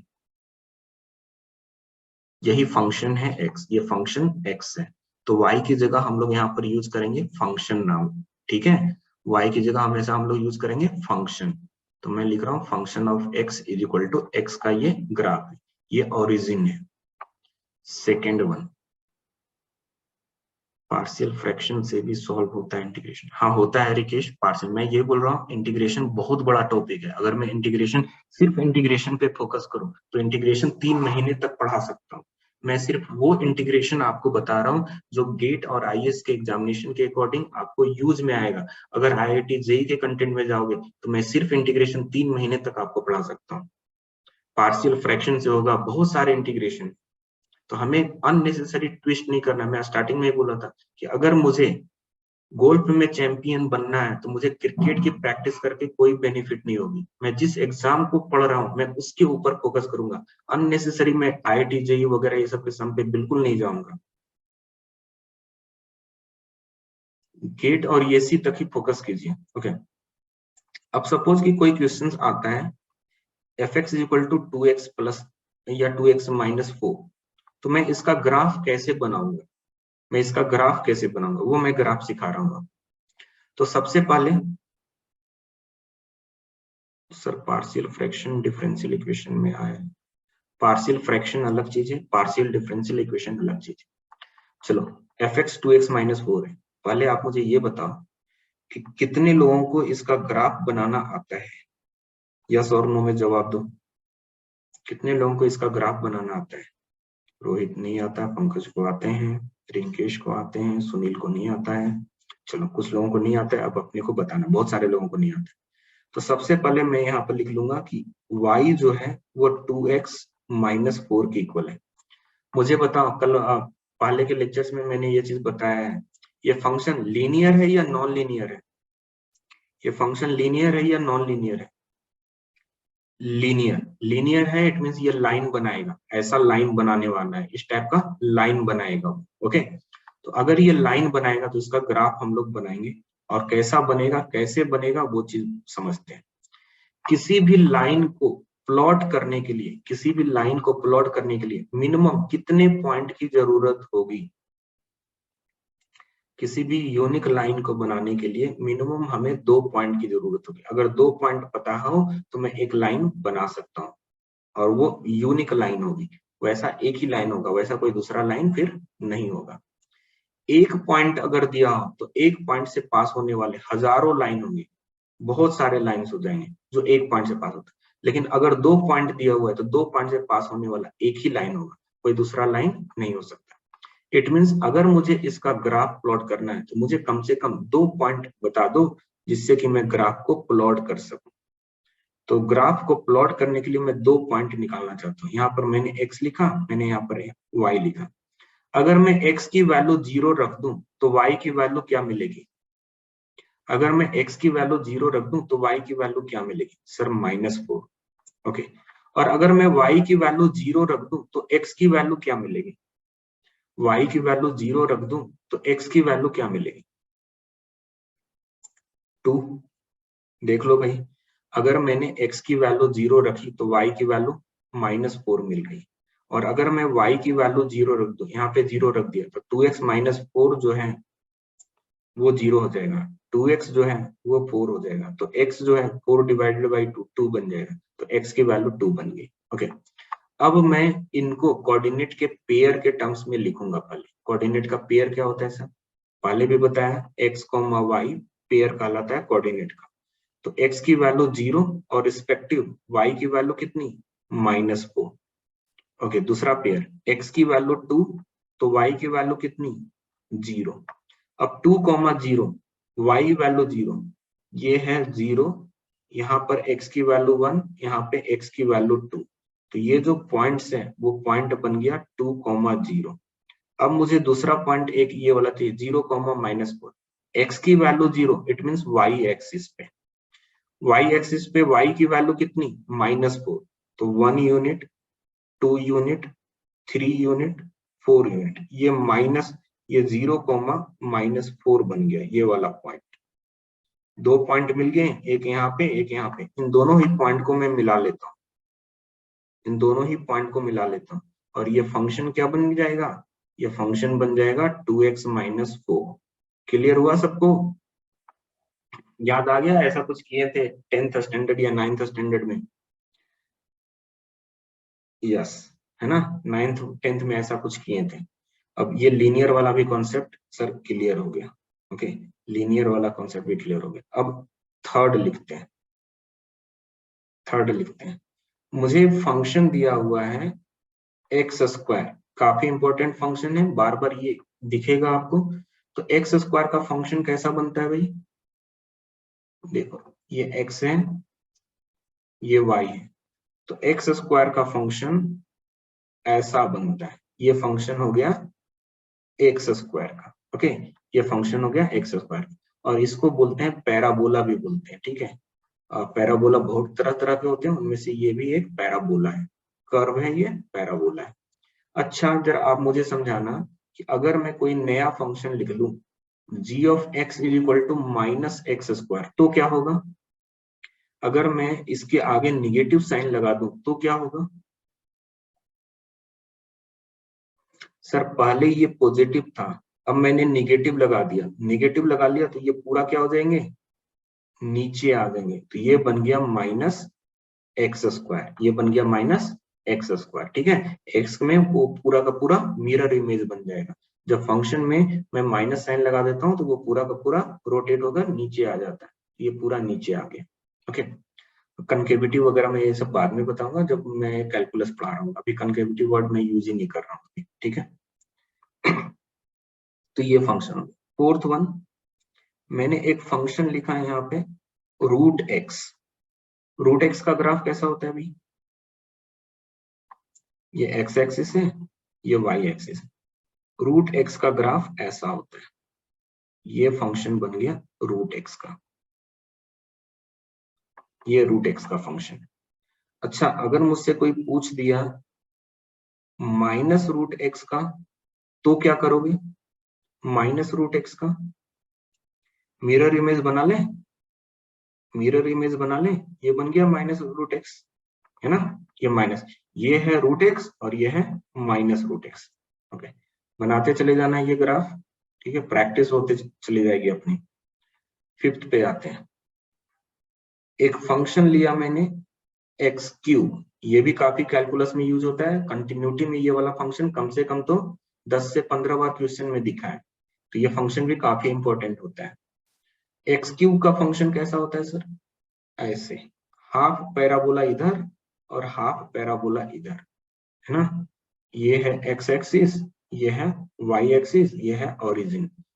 आधा पैराबोला इधर बन गया, आधा उल्टा इधर बन गया। हाइपरबोलिक नहीं होता है, ये हाइपरबोला अलग चीज है, ये क्यूबिक फंक्शन है, ये x³ है ना, ये x³ है। अच्छा चलो, मैं इसमें भी निगेटिव साइन लगा देता हूँ, मैं इसमें भी निगेटिव साइन लगा देता हूँ। अब क्या होगा भाई? तो जो आपको यहाँ पे दिख रहा है वो नीचे आ जाएगा, तो मैं कुछ ऐसा बना दूंगा, और जो यहाँ पे नीचे दिख रहा है वो ऊपर चला जाएगा, तो ऐसा बन जाएगा। तो ये जो ग्रीन वाला है वो किसका कर्व हो गया, माइनस एक्स क्यूब का कर्व हो गया। क्लियर हुआ सबको?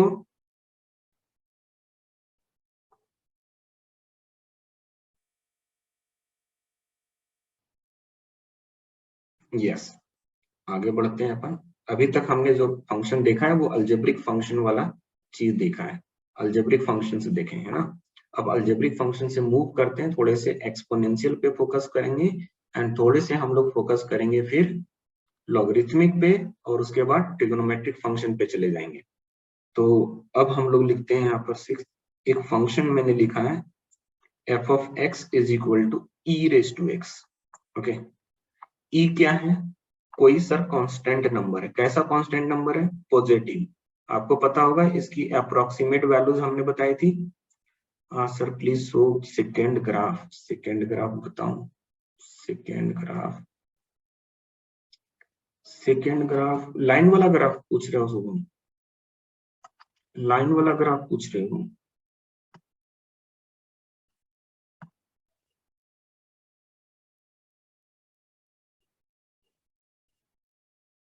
लाइन वाला ग्राफ ये रहा शुभम।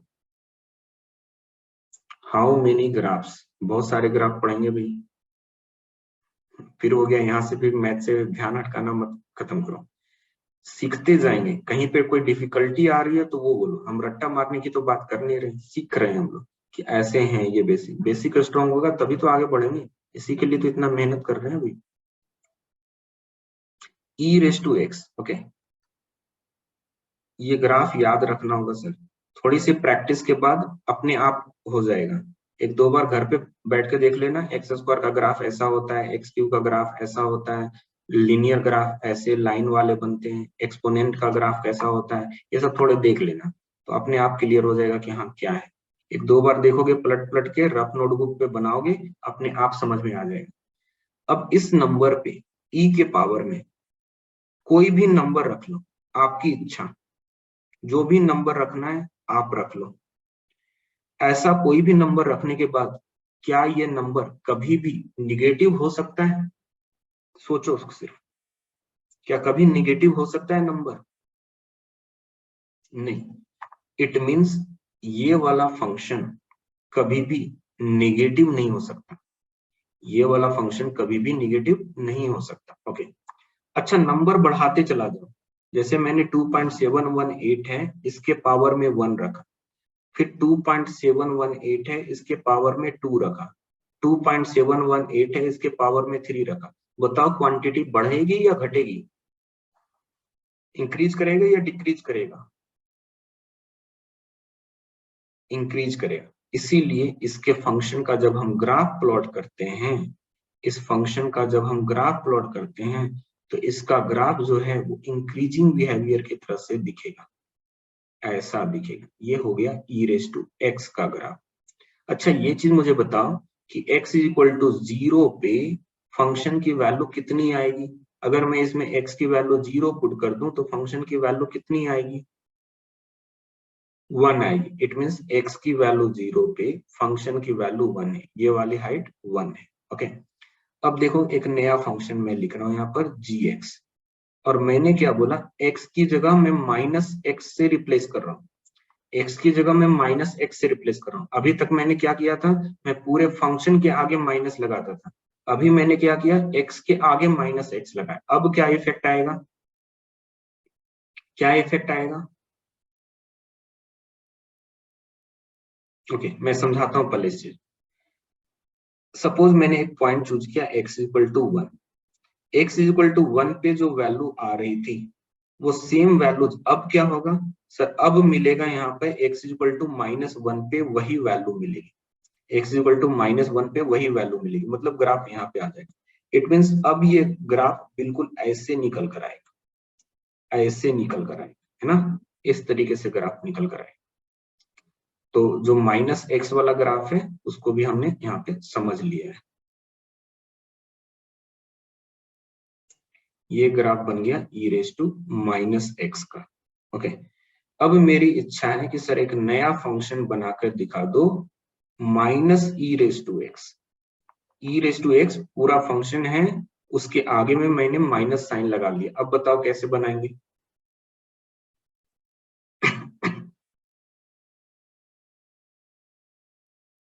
अभी क्या कर रहे थे?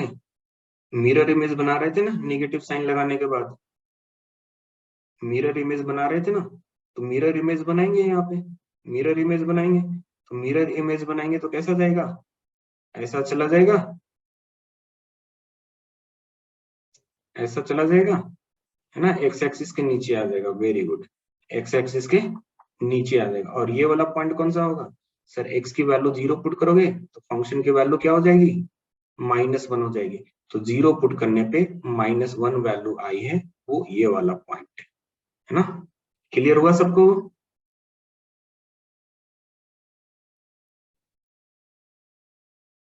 यस। थोड़ा और मूव करते हैं।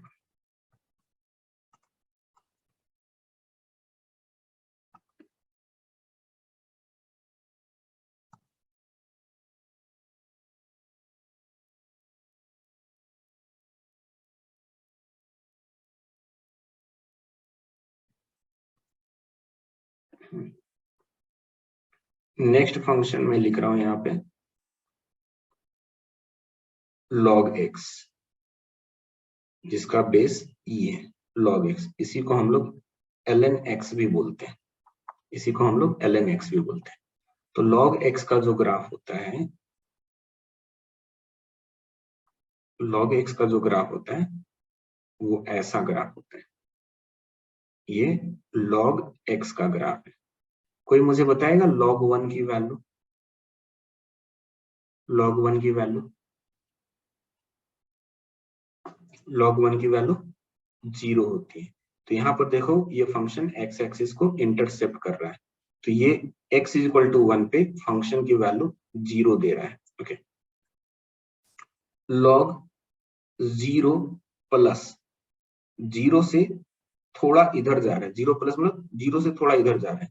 देखो फंक्शन कहाँ जा रहा है, फंक्शन कहाँ जा रहा है, देखो जरा, माइनस इन्फिनिटी की तरफ, निगेटिव में माइनस इन्फिनिटी की तरफ जा रहा है ना। तो लॉग में 0 प्लस पुट करते हैं तो माइनस इन्फिनिटी की तरफ चला जाता है। ये सब लिमिट वाले टॉपिक में काम में आएगा, तो इसको ध्यान में रखना। ओके, अच्छा जरा मुझे ये चीज समझाओ कि ये जो लॉग वाला फंक्शन मैंने यहाँ पे बनाया है, ये फंक्शन x की किन वैल्यू के लिए डिफाइन हो रहा है? x की कौन कौन सी वैल्यू इसमें पुट कर सकते हैं? 0 पुट कर सकते हैं क्या? नहीं, 0 नहीं पुट कर सकते क्योंकि 0 पे तो कोई ग्राफ ही नहीं है। 0 के आगे देखो सारी वैल्यूज मैंने कंसीडर किया है, सारी वैल्यूज, ये ग्राफ आगे बढ़ता ही चला जाएगा।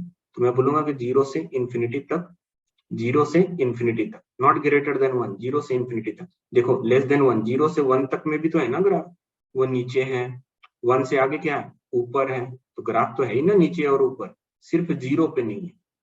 और हमेशा ध्यान में रखिएगा, इंफिनिटी और माइनस इंफिनिटी पे हमेशा ओपन ब्रैकेट लगाते हैं, कभी भी क्लोज ब्रैकेट नहीं लगाते हैं। क्यों? क्योंकि इनफाइनाइट कुछ नहीं होता है। इनफाइनाइट के बारे में मैं अलग से डिस्कशन करूंगा लिमिट वाले चैप्टर में कि इनफाइनाइट क्या है एक्चुअली, उससे बहुत सारा शॉर्ट ट्रिक से क्वेश्चन सॉल्व करेंगे। तो ये हो गया log x का फंक्शन। अच्छा, एक होता है मॉडुलस फंक्शन, ये डिफरेंशिएशन वाले चैप्टर में बहुत काम में आएगा, मॉडुलस फंक्शन। ओके, तो मॉडुलस फंक्शन क्या है उसको पहले समझते हैं। मॉडुलस फंक्शन क्या है पहले उसको समझते हैं और उसको ब्रेक करना सिखाएंगे। कैसे मॉडुलस फंक्शन को ब्रेक किया जाता है वो भी सीखना है अपने को। बहुत जरूरी है मॉडुलस फंक्शन को ब्रेक करना, क्योंकि डिफरेंशिएबिलिटी के चैप्टर में अगर 10 क्वेश्चन पूछते हैं ना, तो 10 में से 4 क्वेश्चन मॉडुलस फंक्शन पे होता है। तो मैं एक फंक्शन लिख रहा हूँ, f of x is equal to mod x. Mod x पहले मैं ग्राफ के तरीके से समझाता हूँ। Minus more -2 plus infinity in this graph. Okay, log वाले ग्राफ में आप पूछ रहे हो शिवम कि माइनस इंफिनिटी प्लस इंफिनिटी फिर से एक्सप्लेन करने के लिए। ओके ठीक है, मैं फिर से एक्सप्लेन कर लेता हूँ, माइनस इंफिनिटी प्लस इंफिनिटी।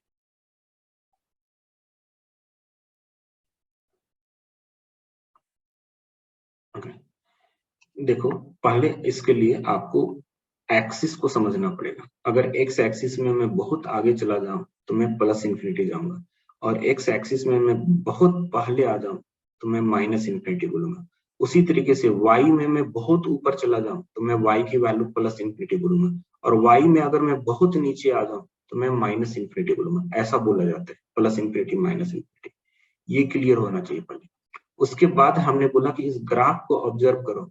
इस ग्राफ में x इज इक्वल टू 0 जब है, जब x की वैल्यू 0 है तो फंक्शन किधर की तरफ जा रहा है। देखो जैसे ही हम x की वैल्यू 0 की तरफ चेक करना जा रहे हैं तो फंक्शन कहाँ जा रहा है। देखो फंक्शन कहाँ जा रहा है, नीचे चलता जा रहा है। किधर जा रहा है, माइनस इन्फिनिटी जा रहा है।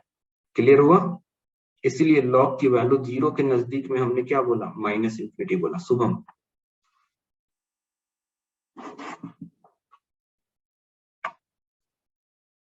ओके, मॉडुलस फंक्शन पे फोकस कीजिए।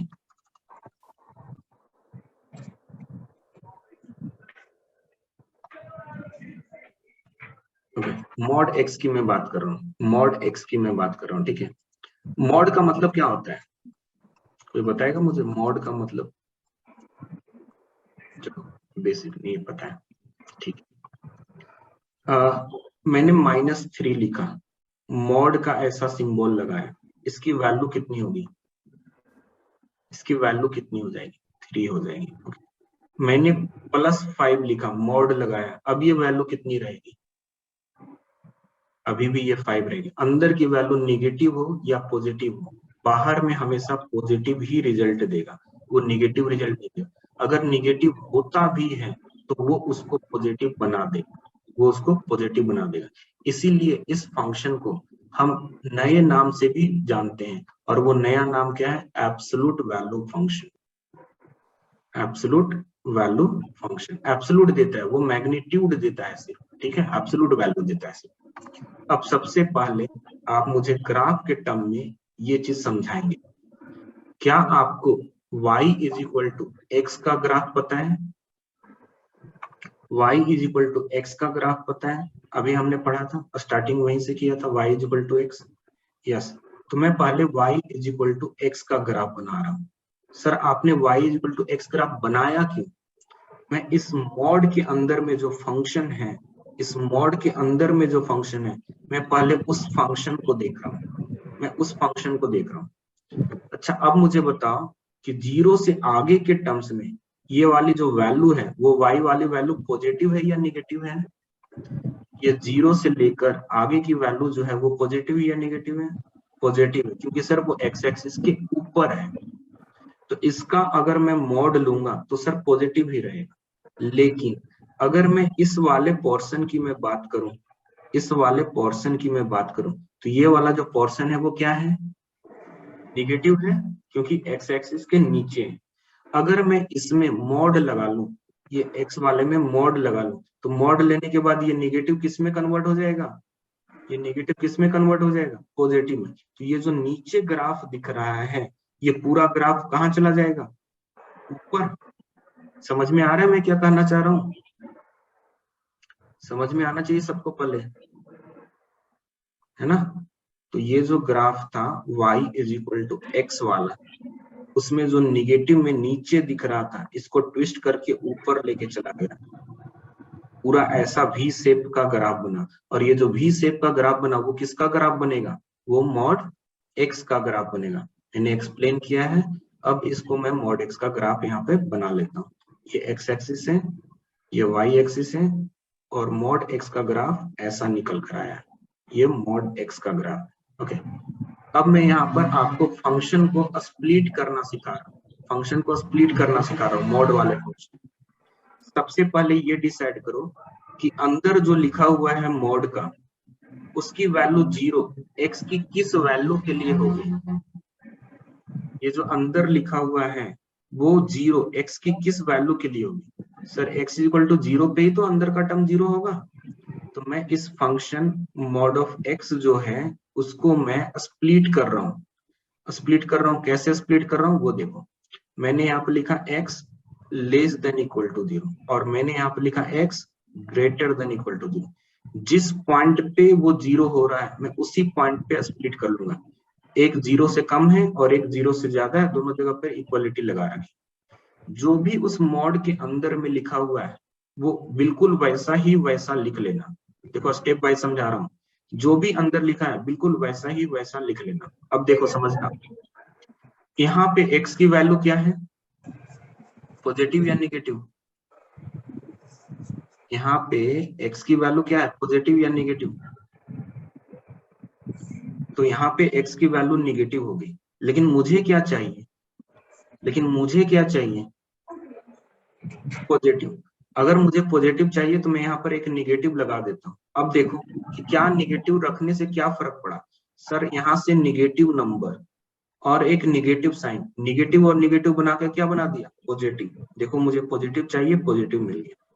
यहाँ पर x पॉजिटिव है और यहाँ पे पॉजिटिव ही मिल रहा है, तो मुझे निगेटिव लगाकर कोई मतलब नहीं बनता, वो वैसा का वैसा ही रह जाएगा, वो x ही रह जाएगा, इसमें कोई चेंजिंग नहीं होगी।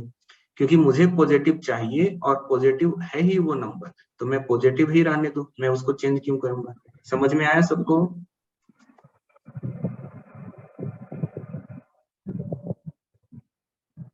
समझ में आया सभी को? यस। चलो एक और फंक्शन लेते हैं, मैं सिर्फ लिखता हूँ, ग्राफ एक्सप्लेन करते हैं फिर से। ओके, मॉड एक्स का ग्राफ ऐसा होता है वी शेप का, y is equal to x, y is equal to x, ये ग्राफ होता है y is equal to x का। जब मॉड लेंगे ये जो निगेटिव वाली वैल्यू है वो पॉजिटिव बन जाएगी, इट मीन्स ये जो नीचे वाला ग्राफ है वो ऊपर चला जाएगा। तो ये पूरा ग्राफ जो बनेगा वी शेप का, वो किसका ग्राफ बनेगा, मॉड एक्स का ग्राफ बनेगा। वो किसका ग्राफ बनेगा, मॉड एक्स का ग्राफ बनेगा। समझ में आया? चलो एक और एग्जांपल लेते हैं। जिनका माइक नॉइज कर रहा है भैया माइक ऑफ कर लो, थोड़ा म्यूट कर। x-1 का मॉड लिखा हुआ है, पहले आप डिसाइड करोगे कि अंदर का टर्म किस पॉइंट पे जीरो होगा, अंदर का टर्म x की किस वैल्यू के लिए जीरो होगा।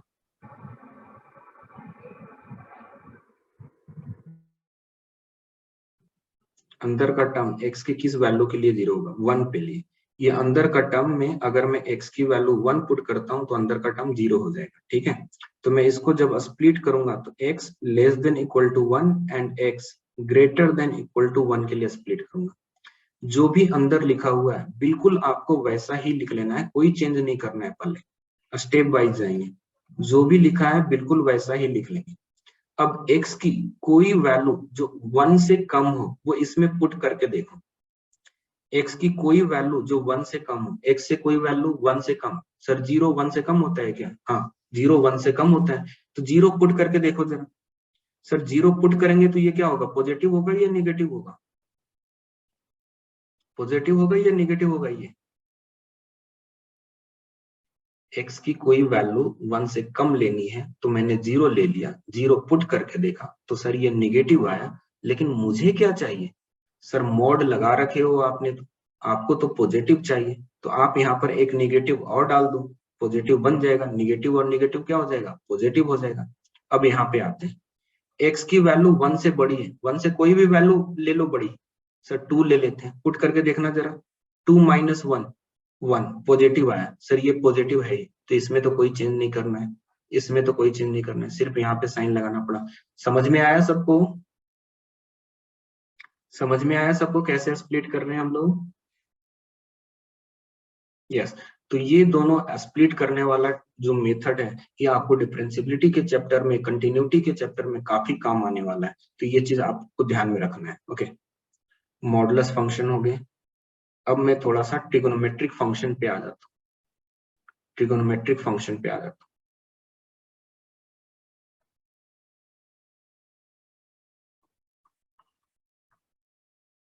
Trigonometric function, okay.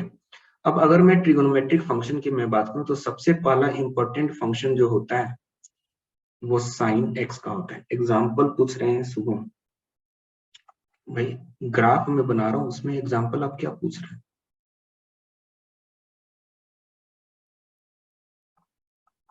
ये एग्जाम्पल ही तो है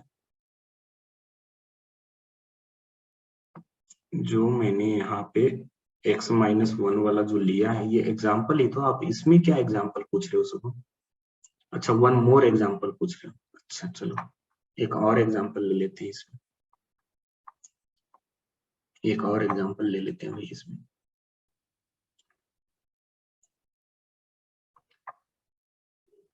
मॉड ऑफ 3 - x। पहले आप x की वो वैल्यू बताएंगे, पहले आप x की वो वैल्यू बताएंगे जहां पे अंदर का टर्म 0 हो रहा है, 3। Very good. तो मैं लिखता हूं x < 3 और मैं लिखता हूं x < 3।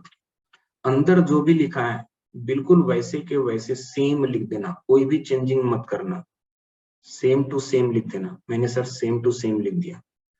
कोई भी वैल्यू सोचो जो 3 से कम हो, ये इंटरवल क्या है 3 से कम वाला है। कोई भी वैल्यू सोचो जो 3 से कम हो।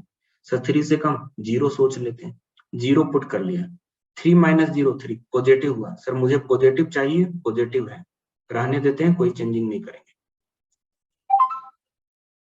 हाँ रिंकेश, माइनस मॉड x रहेगा तो वो नीचे बन जाएगा। x की वैल्यू 3 से बड़ी ले लीजिए, x की वैल्यू 3 से बड़ी ले लीजिए, लीजिए 4 ले लीजिए। अगर मैं 4 पुट करता हूँ, 3 - 4, 3 - 4 निगेटिव आएगा, लेकिन सर मुझे तो पॉजिटिव चाहिए, तो निगेटिव लगा लो यहाँ, पॉजिटिव हो जाएगा। एक और एग्जांपल लिया हमने, क्लियर हुआ?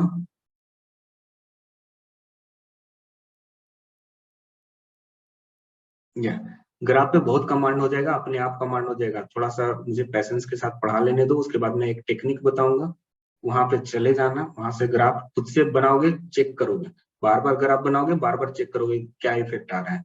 2 से 3 दिन में ग्राफ में इतनी कमांड हो जाएगी कि आप दूसरे लोगों को फिर बोलना स्टार्ट करोगे, बताओ पूछो कौन सा ग्राफ पूछना है मुझे।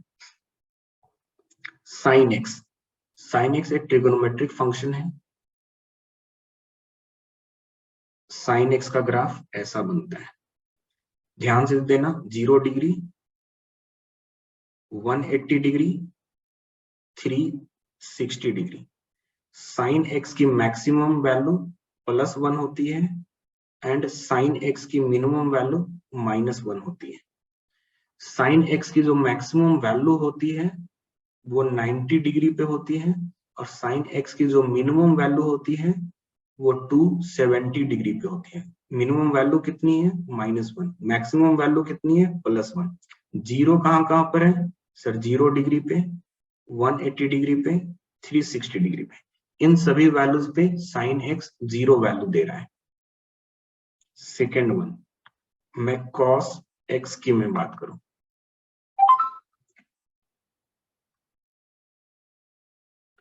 कॉस एक्स का ग्राफ ऐसा बनता है, ये 0 डिग्री है, ये जो वैल्यू है वो 90 डिग्री है, यहाँ पर 180 डिग्री है, और ये वाली पॉइंट 270 डिग्री है, और ये जो लास्ट एंड दिख रहा है आपको 360 डिग्री का दिख रहा है। cos x की वैल्यू भी मैक्सिमम कितनी है +1, मिनिमम कितनी है -1। जीरो कहाँ कहाँ पे है सर? 90 डिग्री एंड 270 डिग्री पे वो 0 देता है, 90 डिग्री एंड 270 डिग्री पे 0 देता है। नोट डाउन करो दोनों graph. Third one, tan x, okay, tan x, x axis, y axis. tan x किस वैल्यू पे डिफाइन नहीं करता है बताना जरा? tan x x की किस वैल्यू पे डिफाइन नहीं करता है? पंकज बहुत अच्छे सर, 90 डिग्री पे डिफाइन नहीं करता है। तो ये 0 डिग्री है, ये 90 डिग्री है, ये 180 डिग्री है, 270 डिग्री है, 360 डिग्री है। 90 degree, 180 degree, 270 degree and 360 degree. जहां जहां डिफाइन नहीं करता मैं वहां वहां एक एक लाइन बना लेता हूँ। ये 90 डिग्री एंड 270 डिग्री, इन दोनों पे डिफाइन नहीं करता है।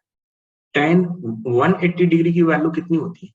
tan 180 डिग्री की वैल्यू मैंने लिखवाई है ये चीज। tan 180 डिग्री की वैल्यू बताओ। 0। तो tan x का जो ग्राफ बनता है ना वो x क्यूब की तरह ग्राफ बनता है, ठीक है। उसी तरीके से यहाँ पे भी ऐसा बनेगा, उसी तरीके से सर इधर भी ऐसा ही बनेगा, ऐसा ग्राफ बनता है। ये 10x का ग्राफ, ठीक है। पीरियोडिक फंक्शन कितने लोगों को पता है, कितने लोगों को नहीं पता है, जवाब देंगे। पीरियोडिक फंक्शन, फंक्शन को हम पीरियोडिक कब बोलते हैं और कैसे बोलते हैं? पीरियोडिक नहीं पता है, चलो जिनको नहीं पता है पीरियोडिक फंक्शन, वो पहले पीरियोडिक फंक्शन सीखेंगे, उसके बाद में बताऊंगा कि sine x, cos X, tan X का पीरियड क्या है।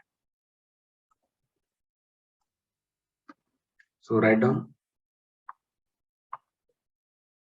Repeating function is periodic function. बहुत अच्छा, चलो कुछ तो जवाब आया। पीरियोडिक फंक्शन, पीरियोडिक फंक्शन, किसी भी फंक्शन में अगर मैं x की जगह n टाइम्स कैपिटल T से रिप्लेस कर दूं, x plus n capital T से रिप्लेस करूं और मुझे वापस से f ऑफ x ही मिल जाए, तो मैं ये जो कैपिटल T है ना, इस कैपिटल T को पीरियड बोलता हूं, इस कैपिटल T को पीरियड बोलते हैं। ओके, ग्राफिकली कैसे समझे? ग्राफिकली हम समझते हैं साइन एक्स के ग्राफ बनाकर, साइन एक्स के ग्राफ को बनाकर समझते हैं। ओके, ये रहा साइन एक्स का ग्राफ, ये ऐसे ही चलता जाता है, कहीं रुकता नहीं है। ये 0 डिग्री है, ये 180 डिग्री है और ये 360 डिग्री है।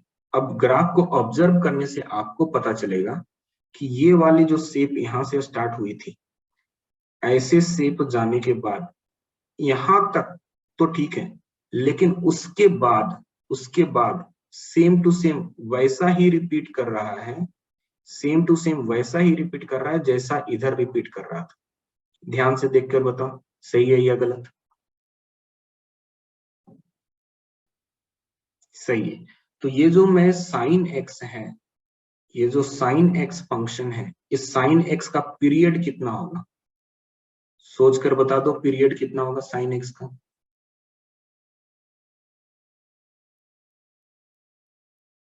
180 क्यों महादेव?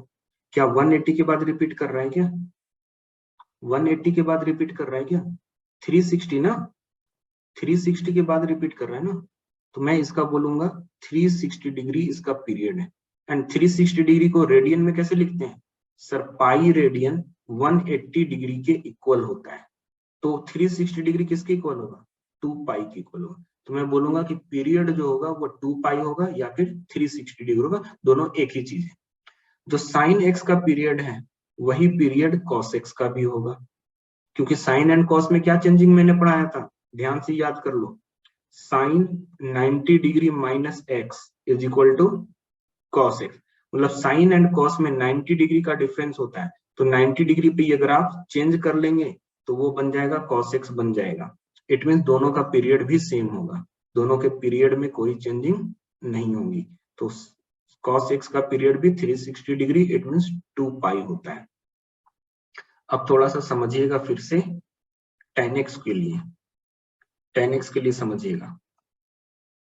ये पीरियड का कॉन्सेप्ट आपको फॉरियर सीरीज जब मैं पढ़ाऊंगा तो वहां पे काफी काम आने वाला है, फॉरियर सीरीज में काफी काम में आने वाला है, ठीक है, जब फॉरियर सीरीज पढ़ाएंगे तो। अब 10x का ग्राफ देखना जरा, 10x के ग्राफ में, बाकी है ये, क्यों भाग रहे हो भाई, नाराज हो रहे हैं?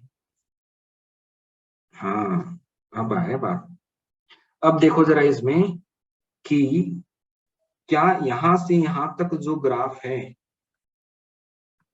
यहां से यहां तक जो ग्राफ है, क्या वैसा ही ग्राफ यहां से आगे रिपीट कर रहा है? यस।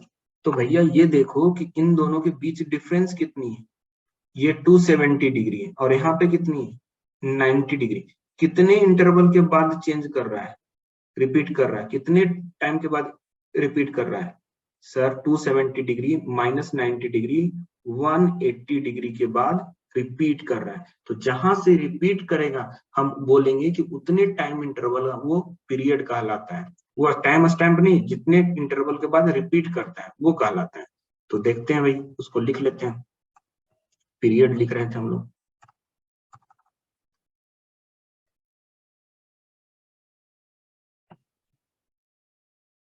यहाँ पे लिख रहे थे पीरियड, ठीक है। तो यहाँ पर हम tan x का पीरियड भी लिख लेते हैं। तो tan x का जो पीरियड होगा, tan x का जो पीरियड होगा वो 180 डिग्री होगा, या फिर हम इसको पाई बोल दिया करेंगे। अब एक प्रॉपर्टी पढ़ो पीरियड का, प्रॉपर्टी है पीरियड का। अगर किसी फंक्शन f ऑफ x का पीरियड, इस फंक्शन का पीरियड कैपिटल T है, सर प्लीज tan x वाला graph for period. Okay, tan x वाला ग्राफ पीरियड के लिए फिर से बताएंगे, थोड़ा ये प्रॉपर्टी समझ लो, उसके बाद फिर से वापस जाते हैं वहां पे। तो मैंने आपसे बोला कि फंक्शन में अगर x की जगह ax लिखा हुआ है तो पीरियड कितने होंगे। तो मैं बोलूंगा कि इसका period capital T upon mod of a होगा। ये जो a है ना, उसकी जगह यहाँ पे मॉड a निकल कर आएगा। अगर -2x रहेगा तो t अपॉन 2, -3x रहेगा तो t अपॉन 3, 5x होगा तो t अपॉन 5, ऐसे पीरियड बनेंगे। इस प्रॉपर्टी को पहले नोट डाउन करो, और इसी के साथ आप मुझे बताओगे कि साइन 3x का पीरियड क्या है। साइन 3x का पीरियड कितना है। ओके सर, साइन x का जो पीरियड है, साइन x का जो पीरियड है वो आपने बताया 2 पाई है ना। साइन x का जो पीरियड है वो 2 पाई है।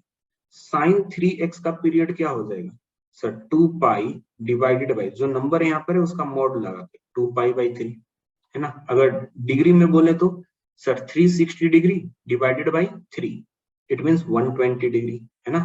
तो ये पीरियड का कॉन्सेप्ट हो गया। अभी पूछ रहे थे कि सर tan x वाला ग्राफ फिर से दिखाओ, दिखाते हैं tan x वाला ग्राफ फिर से, रुको। ये रहा tan x वाला ग्राफ। मैंने बोला कि पीरियड हम उस टाइम इंटरवल को बोलते हैं जहां से फंक्शन रिपीट करना स्टार्ट कर लेते हैं। ये 90 डिग्री वाली लाइन है, ये 270 डिग्री वाली लाइन है। इन दोनों के टाइम स्टैम्प क्या है, 90 डिग्री एंड 270। कितने डिफरेंस है इन दोनों, 180 डिग्री। इतने ही टाइम के बाद ना ये ग्राफ रिपीट करना स्टार्ट किया।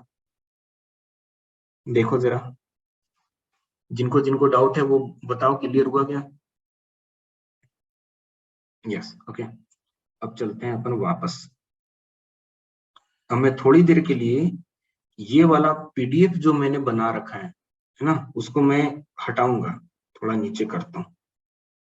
थोड़ा सा कॉन्सेप्ट और बाकी है, उसके बाद थोड़ा आगे बढ़ देंगे हम लोग। ओके चलो, पीरियोडिक आओ नीचे भाई। हाँ, अब लिखो यहाँ पे transformation of curve, transformation of graph, transformation of graph. मैंने एक फंक्शन लिखा है यहाँ पे, ठीक है, एक्स स्क्वायर। अगर मैं इसका ग्राफ बनाऊं, बताया मैं आपको ग्राफ कैसा है इसका, ये रहा ग्राफ एक्स स्क्वायर का। अब मैंने इस ग्राफ को नया एक फंक्शन बना रहा हूं, एक्स माइनस 1 होल स्क्वायर। पहले आप ये डिसाइड करेंगे क्या इसका नेचर और इसका नेचर सेम है, क्या दोनों स्क्वायर फंक्शन है, क्या दोनों स्क्वायर फंक्शन है। हाँ, क्या दोनों पॉलिनोमियल वाला टाइप का है, मतलब यहाँ पे x वेरिएबल है तो यहाँ पे भी x ही है, sin x cos x tan x, ऐसा तो कुछ नहीं है, सेम ही है, x ही है। लेकिन सर यहाँ पर x है तो यहाँ पर x माइनस 1 है, दोनों में डिफरेंस कितना है, यहाँ पे x है तो यहाँ पे x माइनस 1 है। अच्छा, ये वाली function x is equal to 0 पे 0 दे रही है ना। अब उसी तरीके से सोच के बताओ कि यहाँ पे x की वैल्यू क्या पुट करें कि ये 0 बनेगा, सोचो जरा। सर 1 पुट करेंगे तो 0 बनेगा, मतलब ग्राफ ऐसा ही बनने वाला है, ग्राफ ऐसा ही बनने वाला है, लेकिन जो पहले 0 पे बन रहा था वो अब 1 पे बनेगा। तो ये रह गया 0 वाला पॉइंट, इसको लेके जाओ 1 पे, ये हो गया x इक्वल टू 1 और ये हो गया x इक्वल टू 0। जैसा ये 0 पे बना रहा है वैसा ये 1 पे बनाएगा, तो मैं यहाँ पे वैसा ही कर्व बना लिया। मैंने इसको बोला कि ये है x-1 का होल स्क्वायर। क्लियर हो गया? ओके संजीव, मैं फिर से रिपीट कर रहा हूँ, ट्रांसफॉर्मेशन ऑफ ग्राफ पढ़ रहे हैं। इसमें मैंने एक फंक्शन लिया x², एक दूसरा फंक्शन लिया x-1 का होल स्क्वायर। मैंने बोला कि मैं इस फंक्शन की हेल्प से इस फंक्शन को ड्रॉ कर सकता हूँ। क्यों? क्योंकि ये भी स्क्वायर है, ये भी स्क्वायर है, सेम वेरिएबल का स्क्वायर है, कोई चेंजिंग नहीं, सिर्फ क्या है इस दोनों में -1 कर दिया है मैंने। तो मैंने आपसे पूछा कि ये जो है किस पॉइंट पे जीरो हो रहा है? सर x=0 पे जीरो हो रहा है। ये जो है यहाँ पे x² लिखा हुआ वो किस पे जीरो हो रहा है? सर x पे जीरो हो रहा है। ये किस पे जीरो होगा? सर x=1 पे जीरो होगा। तो जो पहले जीरो पे हो रहा था वो अब 1 पे होगा। शिफ्ट हो गया function, same to same shift हो गया फंक्शन। संजीव,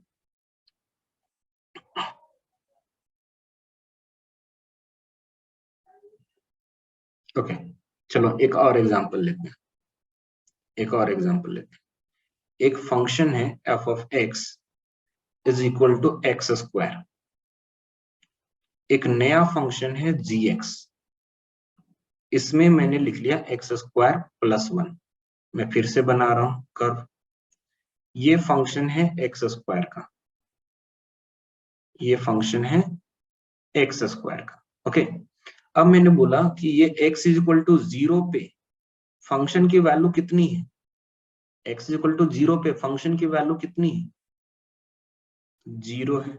और अगर मैं इसमें x=0 पुट कर दूं तो फंक्शन की वैल्यू कितनी है? इसमें अगर x की वैल्यू 0 पुट कर दूं तो फंक्शन की वैल्यू कितनी है? 1 है। इट मींस जो पहले 0 वैल्यू था अब वो वैल्यू बनकर क्या बन रहा है? 1 बन रहा है, वो 1 यूनिट बन जा रहा है ना? तो ग्राफ इसी शेप का है, लेकिन ग्राफ कैसा बन जा रहा है? ऐसा शेप हो रहा है, थोड़ा 1 यूनिट ऊपर चला गया, 1 यूनिट ऊपर चला गया है ना? 1 यूनिट ऊपर चला गया। ये कहां से पता चला? ये देखो 1 यूनिट प्लस में है, ये 1 यूनिट ऊपर आ गया। यहाँ पे 1 सब्ट्रैक्ट किया, देखो 1 यूनिट राइट चला गया, 1 यूनिट राइट चला गया। तो यहाँ पर हम थोड़ा सा लिखते हैं, अगर f(x-1) a हो तो हम लोग बोलेंगे a unit right, a unit right की तरफ शिफ्ट हो रहे हैं। अगर f x + a हो तो बताओगे क्या करोगे? किधर जाएगा, लेफ्ट और राइट? बोलो बोलो, लेफ्ट और राइट? लेफ्ट। तो सर a यूनिट लेफ्ट हो जाएगा, a यूनिट लेफ्ट हो जाएगा। उसी तरीके से सोचकर बताना, अगर f(x) + a करते हैं तो क्या होगा? ऊपर होगा, नीचे जाएगा, लेफ्ट जाएगा, राइट जाएगा, क्या होगा? ए को मैं पॉजिटिव मानकर चल रहा हूँ, ठीक है? ए जो है यहाँ पर पॉजिटिव है। तो चलो कंफ्यूजन ना हो कि ए पॉजिटिव है सर या निगेटिव है सर, इसके लिए मैं यहाँ पर नंबर ले लेता हूँ थोड़ी देर के लिए, f(x + 3) लिख लेता हूँ। तो मैं बोलूंगा 3 यूनिट ऊपर जाएगा, अबव जाएगा, अप जाएगा, है ना? और वही अगर मैं f(x-3) लिखूं तो 3 यूनिट बिलो जाएगा, मतलब डाउन जाएगा, 3 यूनिट से डाउन हो जाएगा। और ये 3 यूनिट से ऊपर जा रहा है, अप जा रहा है, 3 यूनिट से अप जा रहा है। क्लियर हुआ सबको?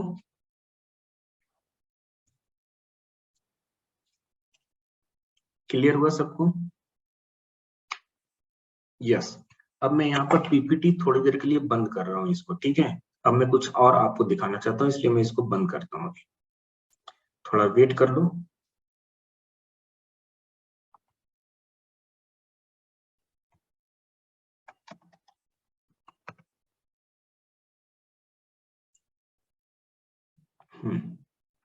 अब आते हैं हम वापस, स्क्रीन शेयर हो रहा है अपना, ये हो गया स्क्रीन शेयर। ये एक वेबसाइट है जिसका नाम है desmos.com/calculator। ओके, ये है वेबसाइट। इस वेबसाइट पे हम अपने इच्छा के अनुसार जो मन करेगा उस फंक्शन को एंटर करेंगे। जैसे मैंने x एंटर किया, ये ग्राफ है y = x का, ये ग्राफ किसका है? y = x का। तो sir y is equal to 2x का ग्राफ कैसा होगा? देखो y is equal to 2x का ग्राफ इससे और ऊपर चला गया। Sir y is equal to 3x का ग्राफ कैसा होगा? सर ये और भी ऊपर चला गया, है ना। जैसे जैसे आगे का कोफिशिएंट बढ़ रहा है वो ऊपर जा रहा है। सर कोफिशिएंट अगर कम करें तो, जैसे 1/2x, देखो क्या हुआ, इन सबको हटा दो, अच्छे से पता चलेगा। x का ग्राफ अगर कोफिशिएंट कम किया तो क्या हुआ? सर नीचे आ गया, है ना, स्लोप कम हुआ, वो और नीचे आया। अगर मैं 1/3x लिखूं तो, 1/3x लिखूं तो सर और भी नीचे जा रहा है। जब x का कोफिशिएंट बढ़ रहा था तो ग्राफ ऊपर से ऐसे जा रहा था, और अगर ग्राफ का कोफिशिएंट, x का कोफिशिएंट कम हो रहा था तो वो और स्लोप कम हो रहा था, नीचे जा रहा था। समझ में आया ये चीज?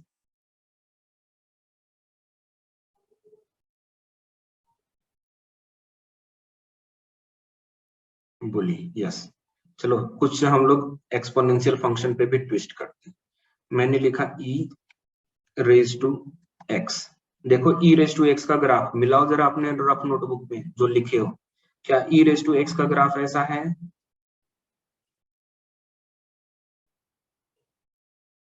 यस। चलो e raise to sir minus x का कैसा होगा? देखो e raise to minus x का, अब यहाँ पर कलर चेंज कर करके बताएं तो बेटर रहता, लेकिन कलर चेंज हो नहीं रहा है। चलो कोई बात नहीं। तो यहाँ पर देखो x को जब माइनस x से रिप्लेस कर रहे हैं तो y एक्सिस के अबाउट मिरर इमेज बन रहा है। y एक्सिस के अबाउट मिरर इमेज बनता है जब मैं x को माइनस x से रिप्लेस करता हूँ। x को माइनस x से रिप्लेस करेंगे तो y एक्सिस के अबाउट मिरर इमेज बन जाएगा। देखो इधर इधर इधर इधर दोनों एक दूसरे का मिरर इमेज। अच्छा सर अगर पूरे फंक्शन में माइनस लगा दे तो minus e raise to x. Sir अगर पूरे फंक्शन में माइनस लगा लोगे तो एक्स एक्सिस में मिरर इमेज बनेगा, एक्स एक्सिस में मिरर इमेज बनेगा, है ना, एक्स एक्सिस में मिरर इमेज बनेगा। ठीक है सर, चलो ये भी हो गया। साइन एक्स को देखते हैं।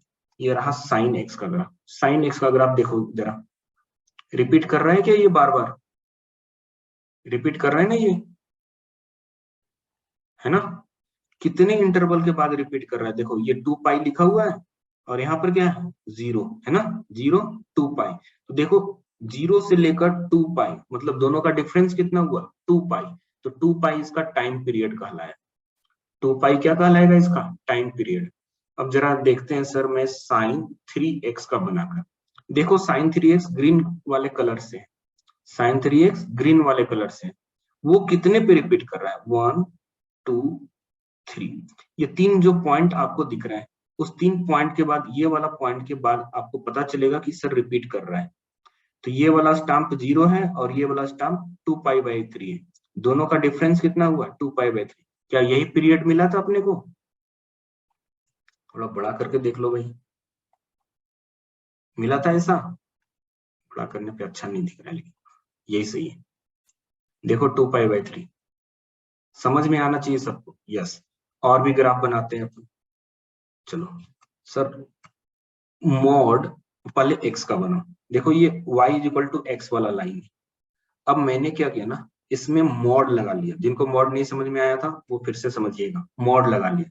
तो ये जो निगेटिव वाली वैल्यूज है, जैसे -4 पे इसकी वैल्यू कितनी है? -4 है। किसकी? x की। अगर x की वैल्यूज -4 पुट करोगे तो फंक्शन की वैल्यू भी कितनी मिलेगी? -4 मिलेगी। लेकिन मॉड x में अगर -4 पुट करोगे तो क्या मिलेगा? सर मॉड x में -4 पुट करेंगे तो 4 मिलेगा। मतलब ये पूरा ग्राफ कहाँ चला गया? ऊपर चला गया, पॉजिटिव बन गया। वो जितने भी निगेटिव नंबर थे वो निगेटिव नंबर क्या बन गए? पॉजिटिव बन गए। समझ में आ रहा है सबको? बोलिए, चैट बॉक्स में रिप्लाई कीजिए भाई। ओके चलो, अब अगर मैं थोड़ा सा जैसे एक्स स्क्वायर का ग्राफ बता दूं, ठीक है, ये एक्स स्क्वायर का ग्राफ है, ये एक्स स्क्वायर का ग्राफ है ना। अब मैंने क्या किया कि सर आपने बोला था अभी x-1 का ग्राफ कैसा जा रहा है, कैसा जा रहा है। देखो पहले कहाँ पे था? पहले यहाँ पे था। अब देखो कहाँ पे चला गया? 1 यूनिट वो शिफ्ट हो गया, 1 यूनिट वो शिफ्ट हो गया, है ना, शिफ्ट हुआ ना। 1 यूनिट शिफ्ट हुआ ना, 0 से 1 पे चला गया, देखो जरा हुआ। अच्छा सर, अगर मैं इसमें 1 ऐड कर देता हूं तो क्या होगा? देखो एक्स स्क्वायर है और इसमें मैंने 1 ऐड कर लिया। अगर मैं 1 ऐड कर लेता हूं तो क्या हो रहा है सर? देखो जरा, जो पहले 0 पे था अब कहां पे चला गया? देख लो ऊपर, ऊपर अब से शिफ्ट हो गया 1 यूनिट से, 1 यूनिट से ऊपर शिफ्ट हो गया। घर पे बैठकर आराम से एक्सपेरिमेंट करते रहना, जितना ग्राफ बनाने की इच्छा हो, जैसा जैसा इच्छा हो वैसे वैसे बनाते रहना, चेक करते रहना। अपने रफ नोटबुक पे बनाना, चेक करना यहाँ पे आके कि सही है या नहीं है, फिर पता चलेगा कि हाँ क्या सीख रहे हैं हम लोग। ओके, यहाँ तक कोई डाउट? यहाँ तक कोई डाउट? बोलो जरा। नहीं। ओके, अब देखो थोड़ा सा मॉड का कमाल दिखाते हैं। ये ग्राफ है ln x का, देख लो जरा। ये ग्राफ है ln x का, log x का ग्राफ है ये। 1 पे log की वैल्यू 0 होती है, 1x इक्वल टू 1 पे log की वैल्यू 0 होती है, ये log x का ग्राफ है। ओके, अब मैंने क्या किया, x की जगह मैं यहाँ पे mod x लिख दिया, x की जगह mod x लिख लिया, ठीक है। तो क्या फर्क पड़ेगा वो देखो जरा, x की जगह mod x लिखने पे क्या फर्क पड़ रहा है देखो जरा। सर, एक एक्स्ट्रा ग्राफ बन के आ रहा है, इधर वाला ग्राफ तो है ही है, उसके साथ साथ उसका मिरर इमेज भी बन रहा है वाई में, है ना। इसके इधर भी सेम टू सेम बन रहा है। तो मॉड अगर जहां कहीं भी फंक्शन है उसके अंदर में सारे एक्स को अगर मॉड एक्स से रिप्लेस कर दोगे तो जो भी एक्स एक्सिस के पॉजिटिव साइड में बन रहा था वैसा ही एक्स एक्सिस के निगेटिव साइड में भी बनेगा। सर करके बताना, एक दूसरा एग्जांपल करता है। चलो पहले एक करते हैं, x square plus x plus 1, है ना। ये देखो ऐसा ग्राफ बनकर आया। मैंने बोला x को मॉड x से रिप्लेस करेंगे, ठीक है। मैंने मॉड लगाना स्टार्ट किया, मॉड x, ब्रैकेट बंद किया, इसके ऊपर स्क्वायर लगा दिया, प्लस फिर से मॉड लगाया, x बनाया, फिर से प्लस 1 लगाया। देखो क्या फर्क पड़ा लगाने से। जो इस साइड में ब्लू वाला, डार्क ब्लू वाला जो कर्व है, देखो उसको देखो, सिर्फ जो डार्क ब्लू वाला कर्व है उसको देखो, कि जो सर इसके इधर में बन रहा था कर्व, वो पूरा का पूरा अपना मिरर इमेज बनाएगा दूसरे वाले साइड में। देखना, जो इस साइड में है उसका कोई फर्क नहीं है, वो तो हट गया, वो तो हमारे सिस्टम से ही हट गया, वो तो हमारे काम का कुछ रहा ही नहीं। फिर से मैं हटा रहा हूँ, दिखा रहा हूँ, देखो ये वाला जो कर्व है वो पूरा यहाँ से स्टार्ट हुआ, ऐसे आके इधर तक गया है। लेकिन जैसे ही मैंने सारे एक्स को मॉड एक्स के साथ रिप्लेस किया तो ये जो निगेटिव साइड में एक्स वाला है उससे हमें कोई मतलब ही नहीं है, वो तो चला गया। सिर्फ जो पॉजिटिव साइड में है वो पूरा का पूरा मिरर इमेज बना लेता है ना। वाई एक्सिस के अबाउट सिमेट्रिक बना रहा है, वाई एक्सिस के अबाउट सिमेट्रिक बना रहा है, ठीक है। अब जैसे एक लड़के का क्वेश्चन आया, एक स्टूडेंट का क्वेश्चन आया कि सर क्या मॉड, क्या मॉड के अंदर में आपने लीनियर फंक्शन लिया है, क्या इस लीनियर की जगह पे, इस लीनियर की जगह पे क्वाड्रेटिक भी हो सकता है? हो सकता है ना मेरे भाई, क्यों नहीं होगा। देखो x square minus 3x plus 2 okay, पहले आप मॉड हटाकर बनाओ सर, ठीक है भैया। X square minus 3x plus 2, देखो कैसा ग्राफ है ये, देखो कुछ पोर्शन जो है वो एक्स एक्सिस के नीचे है ना, कुछ पोर्शन जो है वो एक्स एक्सिस के नीचे। अगर मैं पूरे फंक्शन में मोड लगाऊंगा, पूरे फंक्शन में, मैं एक्स में मोड नहीं लगा रहा हूं, मैं क्या बोल रहा हूं, मैं पूरे फंक्शन में मोड लगाऊंगा सर। अगर मैं पूरे फंक्शन में मोड लगाऊंगा तो मैं बोलूंगा सर फंक्शन कहीं पे निगेटिव नहीं होगा। तो ये जो निगेटिव दिख रहा है ना नीचे वाला, ये पूरा ऊपर मिरर इमेज बनाकर चला गया। ये पूरा नीचे वाला पोर्शन क्या बना दिया, ऊपर जाकर मिरर इमेज बना दिया। क्लियर हुआ ये?